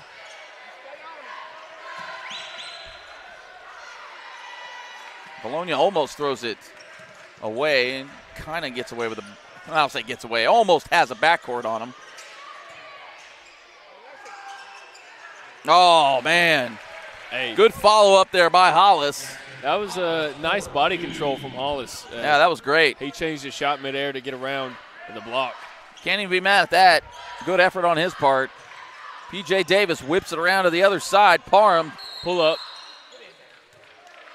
And shot no good, but Parham will get shot attempts at the charity stripe. So I didn't see who they got it on. And they're giving it to Cade Keller. And Parham misses the first. So he's got a chance to tie it up here. So I'm noticing a little long there too. Are they missing somebody? I thought this Lane Turner. Yeah, we haven't seen Turner in.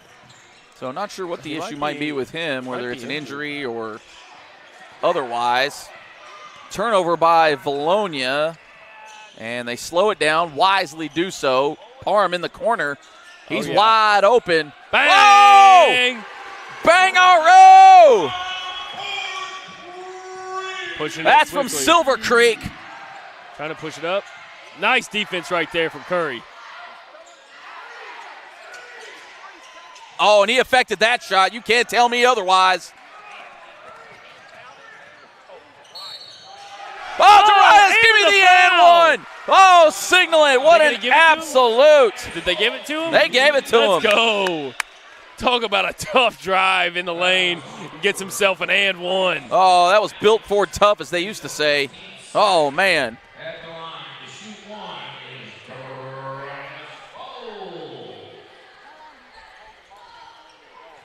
Bears struggling from the line a little bit here. But they still got the 2, so right now they're up 4. Keller trying to bait a foul call there. Great cross-court pass. Oh, can't finish the shot. Maybe got away with some contact there. Oh, up to West. Oh, Mr. West! Look at him fly, oh, baby. Mr. West! Coming. Mr. West, oh! Mr. West flying high. Oh, yeah. Oh. I saw him do the point. I saw him point. I saw him point. I was like, oh, is he going to do it?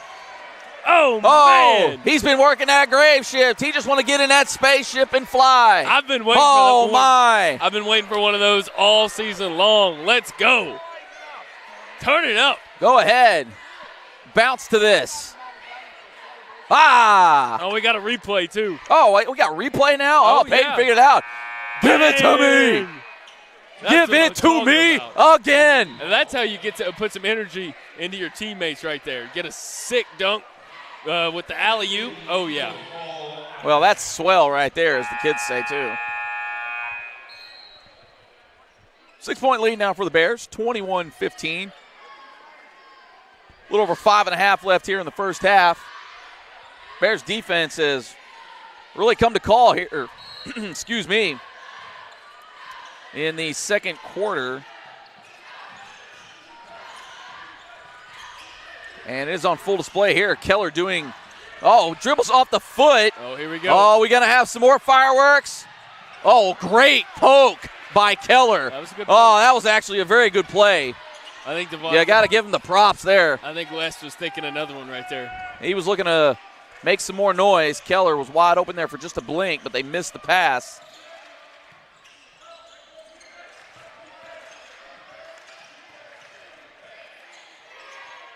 Oh, the hang, couldn't get it. Parham with the rebound. He gets it out to Fulks.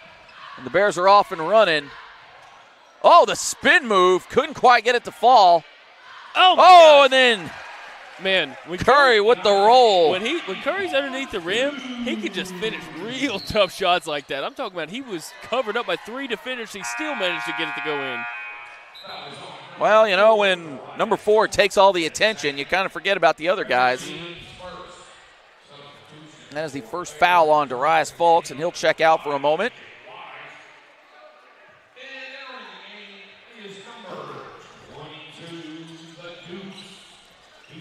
Ducey James getting some run here early. We hadn't seen him very much at all. But coach relying on the depth here tonight. Keller from 3, that's going to be off. And, hey, Ducey James, welcome to the show. Oh, PJ Davis. Oh. That one looked like PJ's shot right there. I'm telling you. Trapped in the corner. And we got a timeout. Excuse me, they did not call timeout. They were just pointing. I guess they poked it out. Yeah, no. So my mistake there. No, he threw it off of, I think he threw it off Ducey James or somebody. I got you. I got you.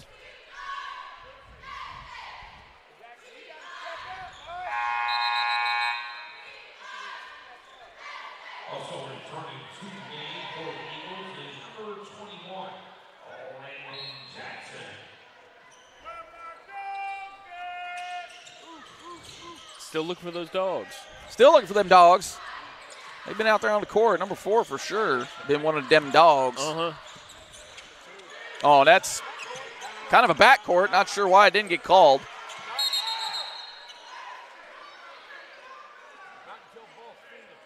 All right, well, both feet got across, so one was still hanging out.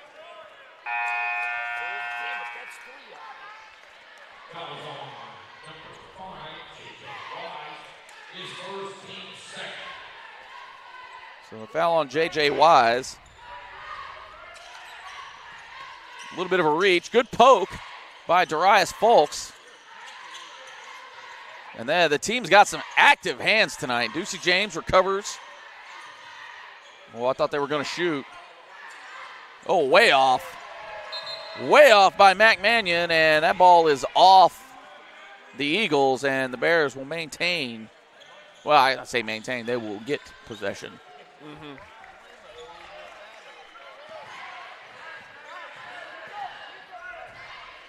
Vilonia going into more of a zone. You got to think to maybe preserve a little bit. Wise and Parham play catch. Oh, threading needles out here. P.J. Davis. P.J. Davis up and under. Hello. Hello. Gosh, the creativity on that shot to get it to go in. Nice job, P.J. Davis. Just some athleticism. My goodness. Yeah. And it looks like Devontae West working out maybe a cramp on the sideline. Great take there by Hollis. He's been a bit of a one-man crew for the Eagles so far. P.J. Davis gets it back. Parham checked up on it. Oh, Darius Folks. Oh, the side shot. Okay, Darius. Oh, don't let it fool you. You just can't really give him any kind of open shot. You can't really give him any kind of space. Them pink shoes, too. Yeah. Lord of mercy. Going cross court with it. Brody Jansky can't convert, but Hollis gets the re, and they'll get a fresh 35. P.J. Davis, stop me if you've heard it. P.J. Davis with a defensive play. Ryan Parham getting into a little bit of trouble. Darius Folks, and they'll settle things down just a little bit. Davis backing them down. Wise. Oh, off. And we got a foul on the Bears. And that'll be on P.J. Davis. So his second.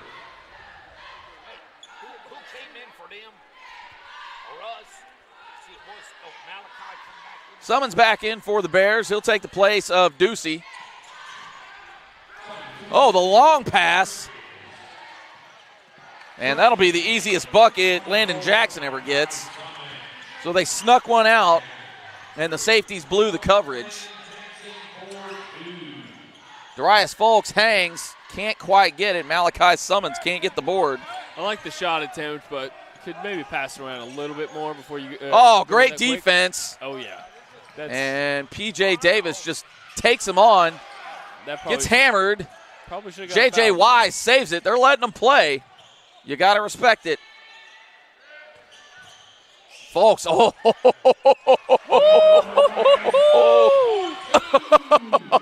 ain't nothing you can say about it other than that. You can't just laugh at it. Eagles had numbers, but then they didn't. So they pull it back out on the Bears. That's about to be about the only way that they are hanging tonight. Tried to draw a foul there. Didn't work. Devontae West looking like he's going to check back in momentarily. Bears are just smothering the Eagles right now. They have no room to nest. Oh, but then they find a little bit of hole there. That's Jonathan Sutterfield. And the Eagles they're hanging around. And there's nothing more pesky than a team that's hanging around. Bears working around the outside. Folks ends up with it in the corner. Parham just going to check it up. Oh! Ryan Parham from Calva Road. I think he's 2 for 2 from three-point range, and I think he's 3 for 3 on the night. He is feeling it. Feeling it.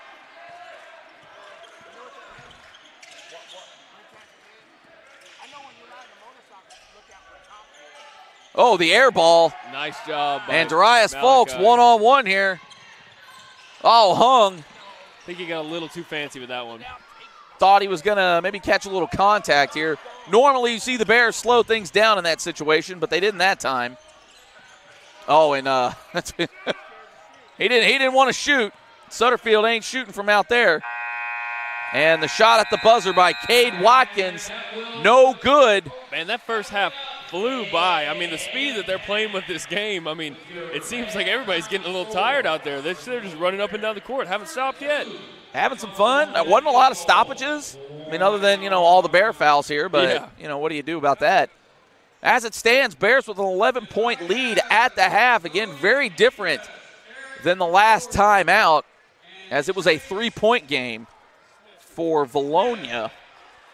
last time out for these two teams. So the tables have turned here on the hillside.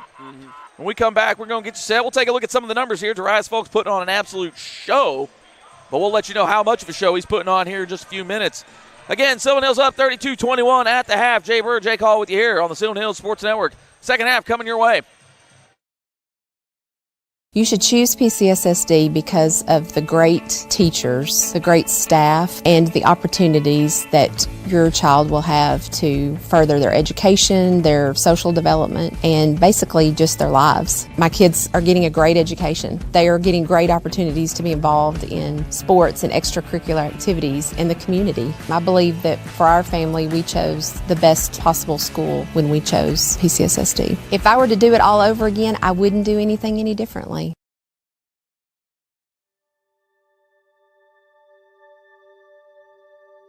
Project Zero is a 501c3 nonprofit with one goal, and that is to have 0 kids in foster care waiting to be adopted. And we're hoping to have 0 kids waiting. That's our whole goal, Project Zero. It means no kid is forgotten, and there are people always fighting for kids to find their forever family, no matter how old they are.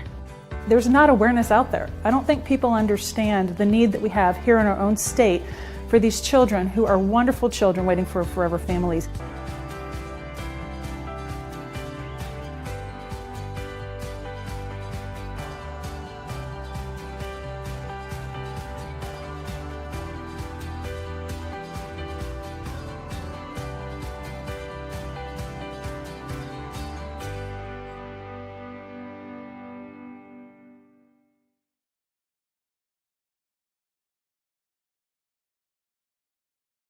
PCSSD is a family-like environment. There's always smiling faces. There's greeting in the morning, in the afternoon. They get a lot of involvement, not just parent involvement, student involvement, staff involvement, and I love all of that. I chose PCSSD because I was zoned here, but what made me stay was the support that we receive as a family. And the best part about the day is my son come home with a smile on his face, that he enjoys school and excel in the classroom. It's real big to our family.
Getting you set here for the second half. Bears with an 11-point advantage heading into it. Boy, the boys, they were shooting efficiently. 9 of 15 from 2, 4 of 8 from 3, 2 for 4 at the line. You'd like to see that be a little better, but, by and large, can't complain about it. Didn't have a lot of free throw attempts. It was a very up and down first half. It took a while to get going, even despite the up and down nature. It took us, a solid 2.5 minutes for anybody to score. I know it took the Eagles the better part of 3.5 minutes to put one on the board. So, Eagles actually had a lead, 4-point lead at one point here. Could have fooled me. I think maybe it's something about us being down here. I was getting hot just watching. They were just running up and down. It's making me hot. I had to go outside to catch my breath. Had to step outside. Yeah, I had to cool off for a second. Because you were too hyped for a couple of those three-pointers. Yeah, maybe that's what it was. And buzzer beater. Yep. We had a sick alley-oop. Oh, man. Mm-hmm. Get the temperature up. Yeah, that alley-oop was pretty darn cool. Pretty sweet, as they say. Is that what the kids are saying? Something like that, I think. Can't directly quote me on that. Pretty rad. I don't know. We should bring rad back. That was a good one there. Groovy, rad. I'm just throwing out stuff down. There you go. Harrison Lane will inbound the ball for the Eagles to start things off here in the second half, and we are off and running as they are trying to trap Keller in the backcourt. Nifty pass as he got out of trouble. But for Vilonia, zigged when he should have zagged. Darius Folks. Misses the layup. PJ can't clean it up. PJ can't clean it up, but he cleans it up there. Took him a minute, but he finally got one to go. Clean up man in action. What are they getting right here? I didn't see what that could have been. Can you read lips? I don't know. Are we going to get like a taunting technical or? I'm not really sure. I think it was something I'm not sure. I mean, that'd be the only thing I can think of. Now, how the heck my guy spotted that clear across the court? Yeah. I mean, it didn't look like he was doing anything obvious. I mean, run it back. I don't know. I didn't see anything. He might have heard something maybe, I guess. Well, again, he's on the other side of the court as the official calling it, and then you got the trail referee over here worried about just ball getting in and guys staying where they're supposed to. So right. I'm not sure what the debate to be had here is. Maybe issue a warning. Because, again, it's not like he could hear anything across the court unless he was gesturing something. Okay, or is it a common foul? Or, is it a technical? I think it's just a common foul. No, it looks like we're going to get.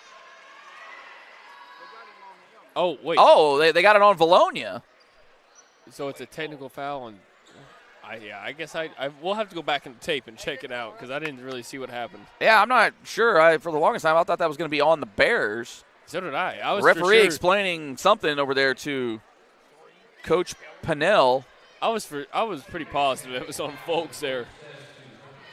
But I thought he mentioned West. Yeah. Because I thought I saw him say number 2. But, again, how he was able to spot anything across the court, I mean, he couldn't have heard anything because we didn't hear anything. It was on our side here. I didn't hear anything vulgar. Mm-hmm. Yeah, so unless it just got a little testy and they're heading it off at the pass, I couldn't tell you. Well, as it stands, Darius Folks going to get a couple of shots here.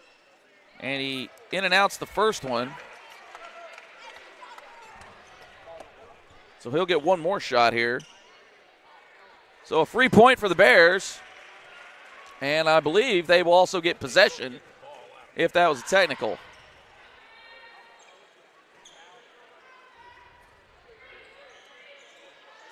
All right, so there you have it. We got a technical foul called. And again, I'm not really 100% sure on who it was even. I never saw him signal. I believe it may have been on Keller, but we'll try to find that out for sure. J.J. Wise with the hezzy. Step back. Oh! J.J. Wise from Bronco Lane. Oh, get you some of that.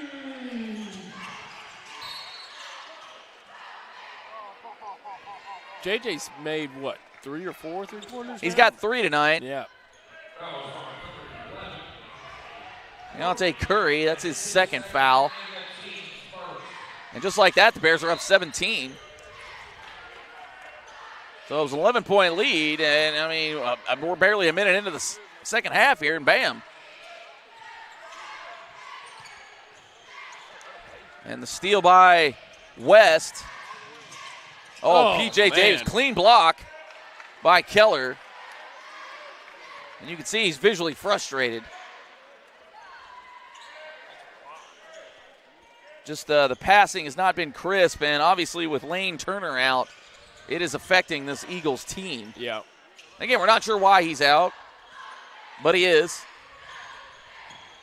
And we even said it the last time that he was kind of a one-man crew.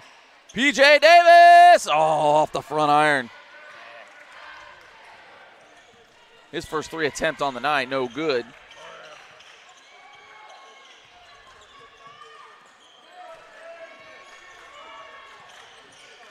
Lane to Keller. Keller driving it. Oh, caught him in the air. And a good move there by Keller. Just caught Darius getting a little antsy on the defensive side.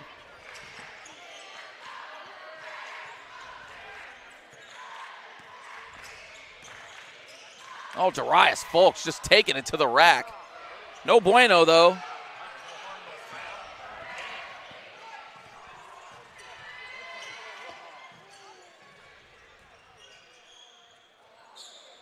Oh, a little too much English on it for Hollis. Yeah. Thought it was going to go down for a second.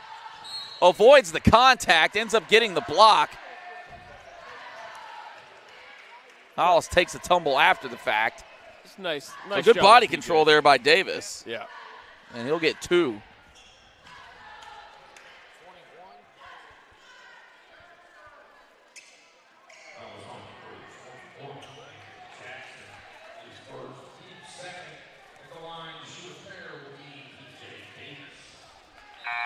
Sinks the first one.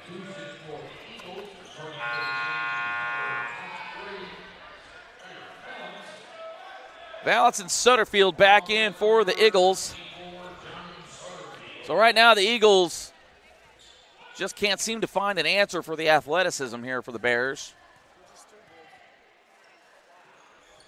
And that's the friendly roll. Bears putting the press on now. Oh, P.J. Davis with the defense. Oh, he went for the two-hander. Couldn't get it, but Devontae West bails him out. This game is looking very different from the first time these two. Very much different. In fact, the Bears almost matching their total output from that first game. So I know I've been banging the drum about that, but herein lies the difference. Now, granted, we will say Lane Turner not in the game, so that is obviously a big factor in this one right now. Yeah.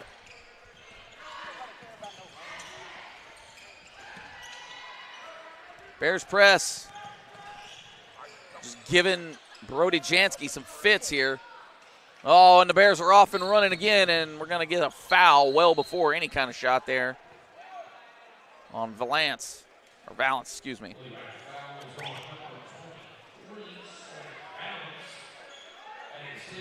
That's Valance's second foul. Third team foul already, and you know the pace of this quarter has kind of come to a screeching halt. Mm-hmm. I feel like we've been stuck on 5.5 minutes for a while now. Oh, Devontae West, the casual bomb from Cap Creek. Whoa. Oh, how's about it now? We're seeing scoring from all over the place tonight. I'm not sure if there's anybody on the court that doesn't have a point right now. Let's see here. Yeah, Curry's got him a bucket. I think, does Summons have a bucket? I think Summons has one too, doesn't he? Or I might be confused on that one. No, Malachi the only one. Oh!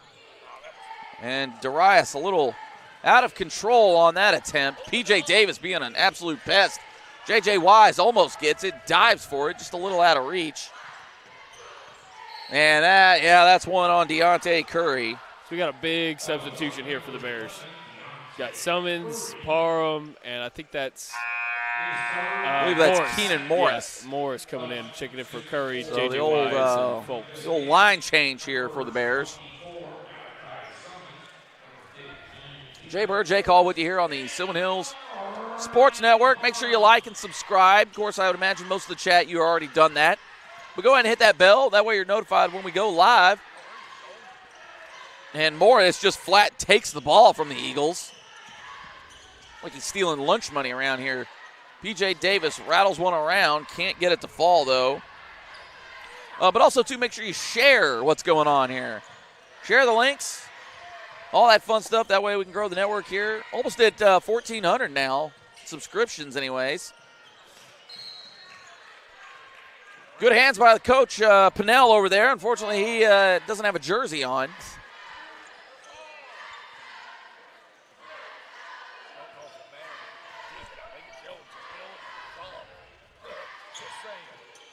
Halfway through the quarter here. Looking to get Summons a bucket. Ryan Parham thought about driving, but then realized his license was revoked. Oh, the step back. Oh. Morris wanted it. Morris almost cashed one in there. Lead up to 22 for the Bears. Lead no longer at 22 for the Bears, now down to 19. Full timeout here for the Eagles.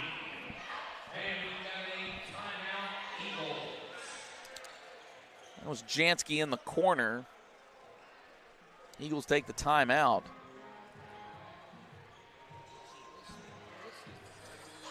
I think they're trying to capitalize off of a nice bucket right there for the Eagles. They make the three, and they're going to try to capitalize here and try to set up a good defensive set. And yeah, and I actually like this timeout, at least from a Bears perspective. Kind of settles them down a little bit. You can see they were getting a little too antsy, maybe feeling themselves a little too much. Yeah, I think times here, just not doing the smart things.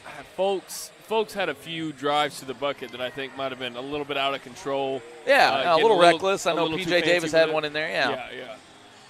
Yeah, guys, just settle down, get what got you here. Mm-hmm.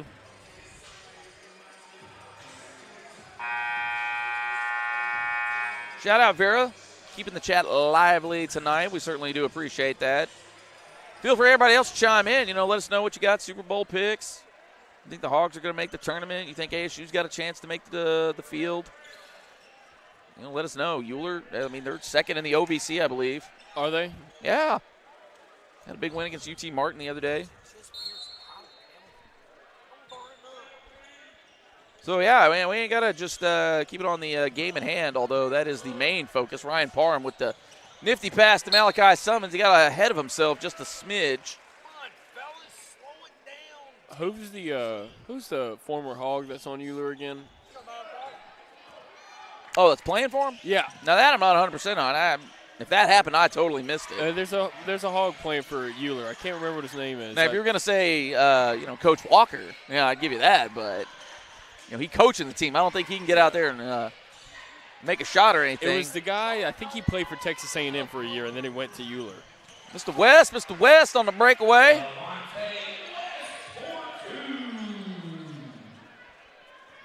Jake going to get into his research bag here. We'll see if we can find an answer for you. If you guys know in the chat, feel free to let us know who's the former Hog that is playing for Euler right now.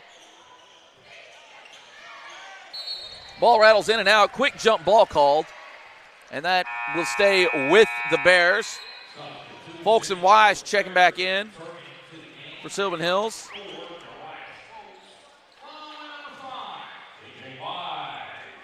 KK Robinson. Oh, shout out to Aiden Morgan in the chat, coming through.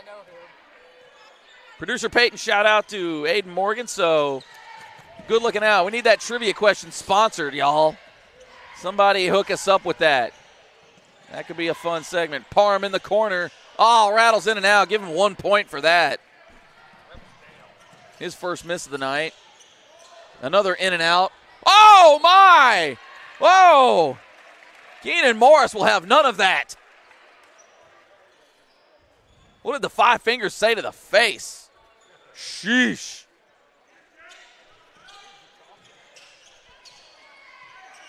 Producer Peyton, that's Dave Chappelle, man. Where are you at on that? God, these kids are so uncultured nowadays. I know, man. I know. Let's get in the corner. Dave Chappelle is hardly putting us at dinosaur status. For sure, dude. Morris, coast to coast, peanut butter and toast. He made that look just jiffy smooth even. Oh, yeah. Arkansas State's putting a belt to them in the Sun Belt Conference. You know, it's about doggone time now. Watching the tournament, they'll find a way to foul it up. Yeah. That seems to be the way. But you know, Coach Hodgson, he's got him humming up there. And they just locked him up. Contract extension. They made him the highest paid coach in the belt now. Oh, did they? Yeah, got the big buyout in there, got the second comma involved, so that's always good. I know that's always a thing. That's big. Oh, geez, and they just throw the ball right to Morris. But, yeah, I know at the G5 level or the mid-major level, you know, that's always something you got to be wary of. You have a good season, it's like, well, we're going to lose our coach. Yeah. And they oh, J.J. Wise. Whoa, that came all the way from Coolhurst. Oh, goodness mercy. Man, his shot looks so smooth when he puts it up. Oh, man, that's a bomb.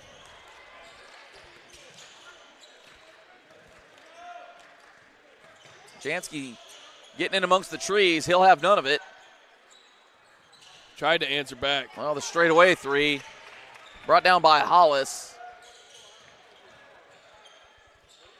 Ooh, maybe got away with some contact there. Folks on the prowl. Wise calling for it, but Folks just takes it himself.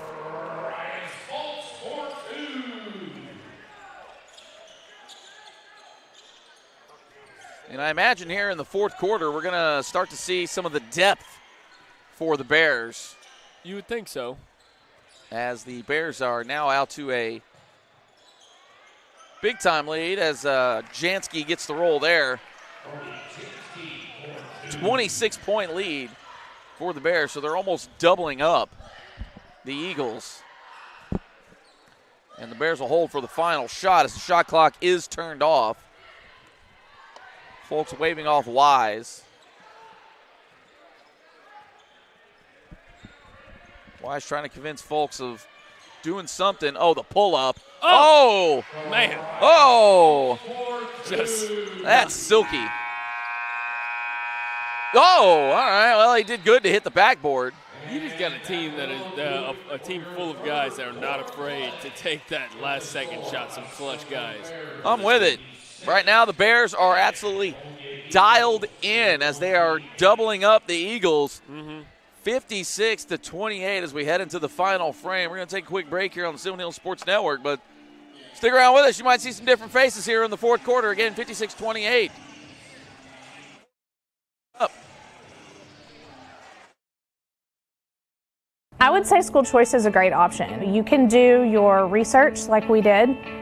Visit with other parents that have children in the district. We visited the schools before we made the choice to come here. We chose to school choice because we have had such a great experience here. Teachers, staff have been so helpful and reassuring, and we've been forever grateful for it. And I'd do it all over again. PCSSD is a great option no matter where you live.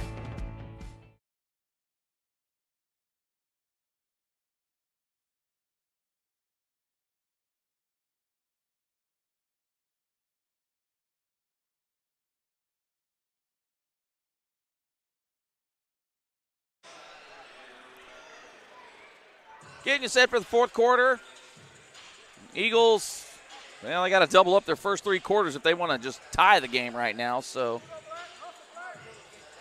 Bears looking like they might have this one well in the bag, but you never know. Weird stuff happens.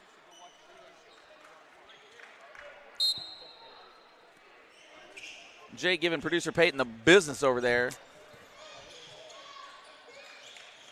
Not sure about what. Oh, you're giving it. He doesn't know about Dave Chappelle. Oh, Keller comes out with a three.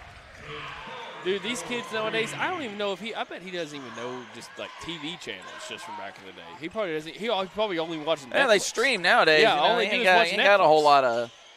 He doesn't even know what Chappelle's show was on.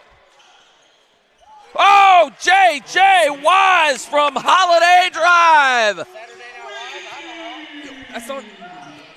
Producer Peyton. It just. We're having a sidebar argument over here. Oh, they fouled him on the three-pointer. Jansky will get 3 at the line. You know, I can't help but remember that. I think, don't the Maumelle Hornets have to travel here at some point? Yes, their next game will be here. Better watch out, Steve. Oh, I'm telling you, I don't know how we're going to do the setup for that one. Let's do it right next to each other so we can just talk crap to each other. Oh, man, that's going to be a Valentine's Day matchup. Ha, ha.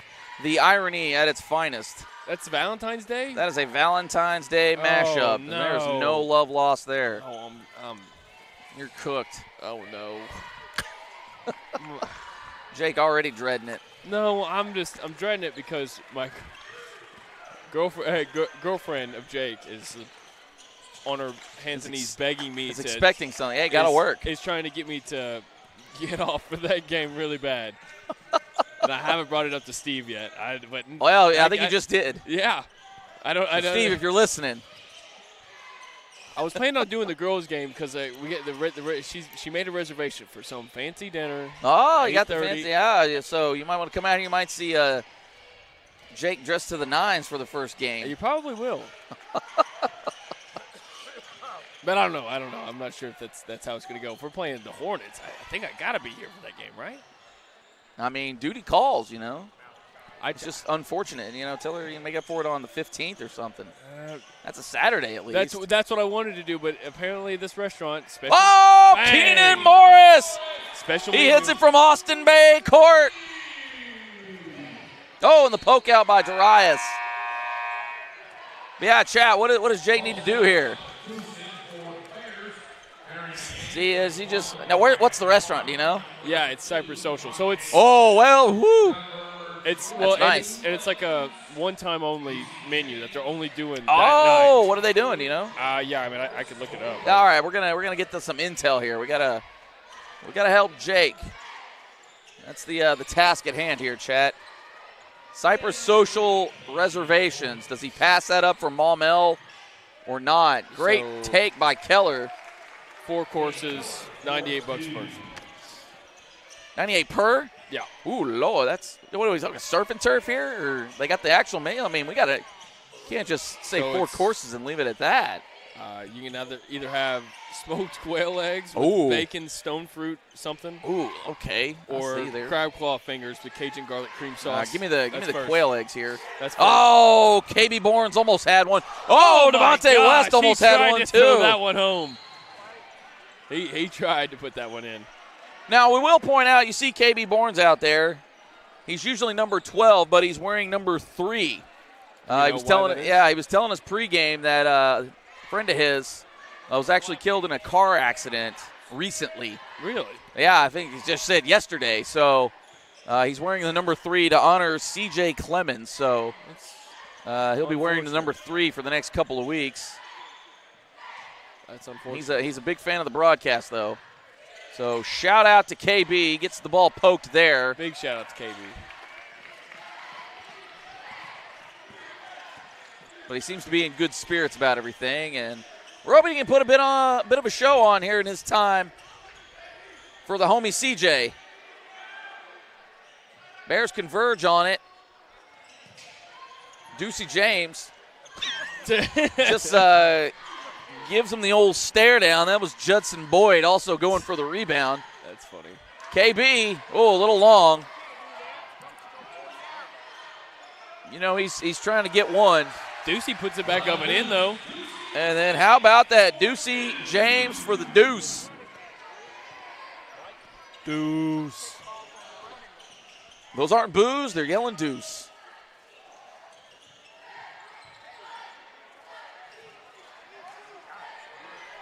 Ducey James just ripping down boards. Devontae West with a little okey doke. Oh, and they got a little too fancy. As that ball goes out of bounds, Jalen Briscoe getting some run.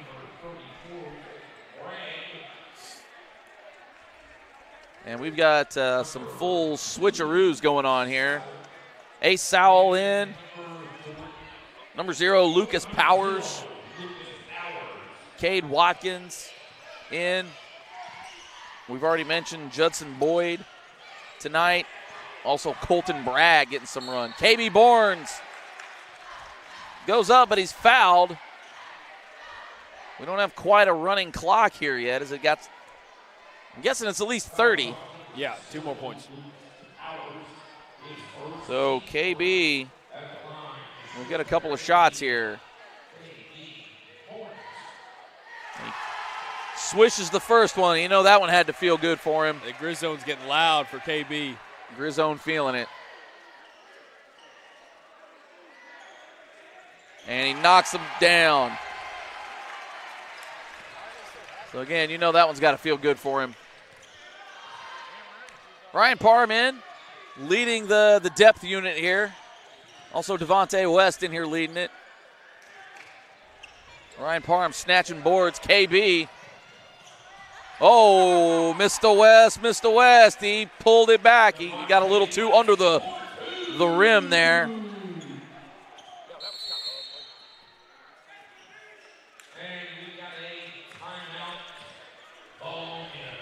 So, hey, the whole team over there is hyped for Mr. KB Bournes. I'm excited for him. Yeah, absolutely. The Bournes identity. But you got to think this game is quite different. Oh, my gosh. It's KB Bournes. Isn't that what they my say God, in the movie? That's KB Bournes. That's what they say in the movie, isn't it? Oh, my gosh.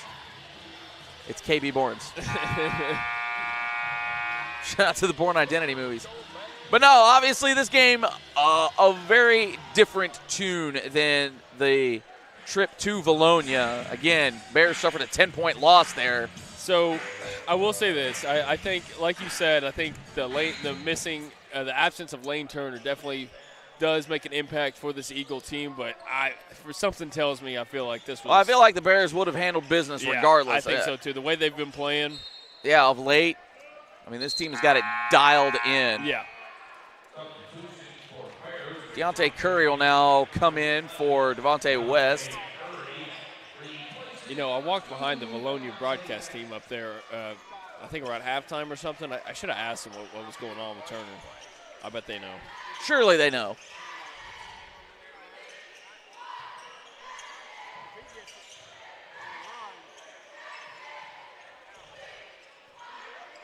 We'll see what's going on here with the Bears. See if they can get some of these other guys some buckets. Oh, Briscoe with the step back. Not quite. They're going to get Ducey on the foul there. Got to give him a little bit of room.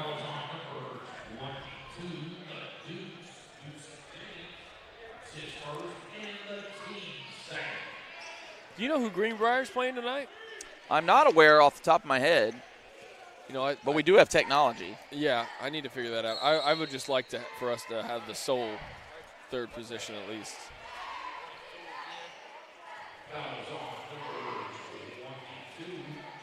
Oh, but you also never did finish the menu. Like, what's the main course? Oh, you want me to finish? Yeah, sorry. Yeah, we got to let's get to the business at hand here. All right, so we got then second course is pomegranate pear salad or lobster bisque. I'd probably go lobster bisque there personally. I probably will as well.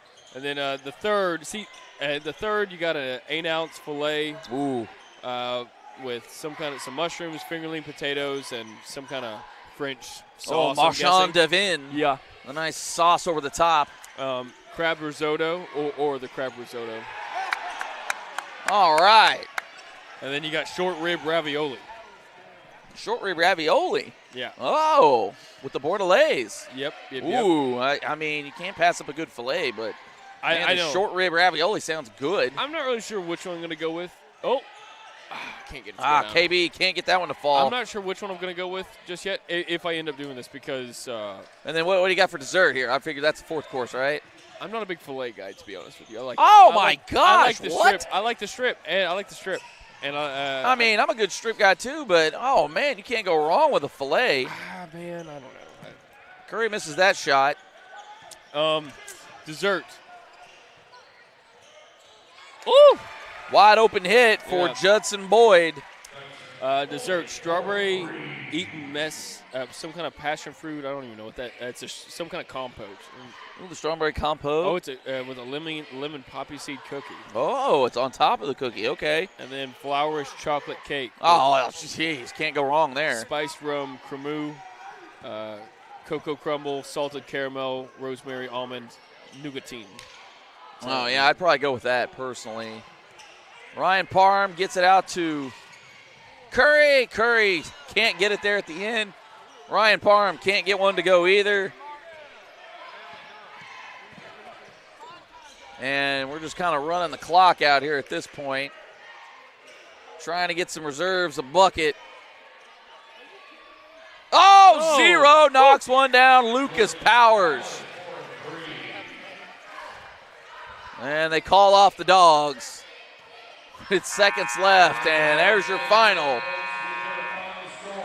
So again, a very different score. Very different than what happened last time. Again, a 10-point loss for the Bears on their trip to Vilonia. They blow out the Eagles at home, though.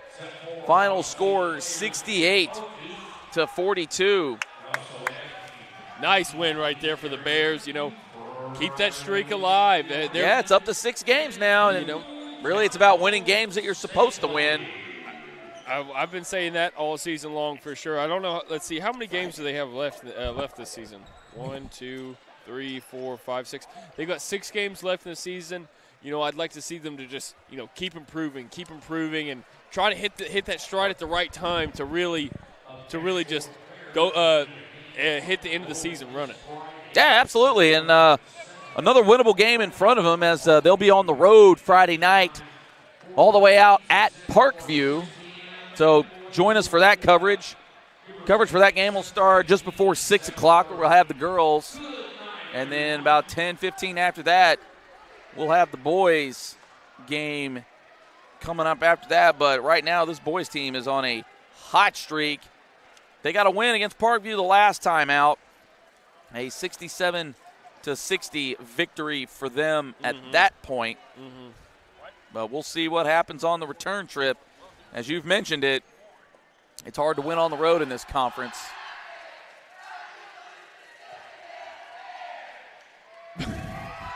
Yeah, no. Grizzone getting lit on social media over there, but just kind of looking at this one. You gotta look at it all starts with Darius Fulks, as he really led the charge on the offensive side. Devontae West really chipping in, and then PJ Davis, a pretty quiet night for PJ Davis. Oh, we got some smack talk going here right now as some bitter fans here. I mean, both teams, they kind of trade blowouts. So they're wanting to talk about the girls' game, but, Grizzone doesn't really want to have that. But again, PJ Davis, kind of a quiet night. J.J. Wise, 3 for 5 from 3. But Darius Fulks really leading the way, and Devontae West were kind of your volume guys tonight. And, again, it was good to see a lot of depth get some meaningful run as they really got about 3/4 of the last quarter there to get some game action. So, again, good to see some of those guys try to fill up the stat sheet. With this team, they've got so many talented players, for whether it's P.J. Davis, Devontae West, Fulks, J.J. Wise. I feel like I could go on, and they have some other guys coming off the bench that really play well, like Parham. Parham does an excellent job shooting the ball when he needs to. He really just has that touch to hit the shots when he needs to, and that's kind of what you look for out of a bench guy. But these guys are all so talented that it just seems like any night a combo of 2 of them is going to go off. And, if they can continue that type of trend, things are going to turn out well for them. No, absolutely. And right now the Bears on an absolute roll right now, and we'll try to see if we can ascertain any kind of scores for Greenbrier. Right now, not really seeing much of anything. Of course, these not nearly updated the way they are during football season. I don't see much for them right now, but, we'll all find out together if the Bears are going to be all alone in third place or if they're going to be sharing it with the Panthers once again. But again, a business-like atmosphere here tonight as the Bears come out early and often as they took it to Vilonia in the second quarter and really just spread their wings from there. Mm-hmm.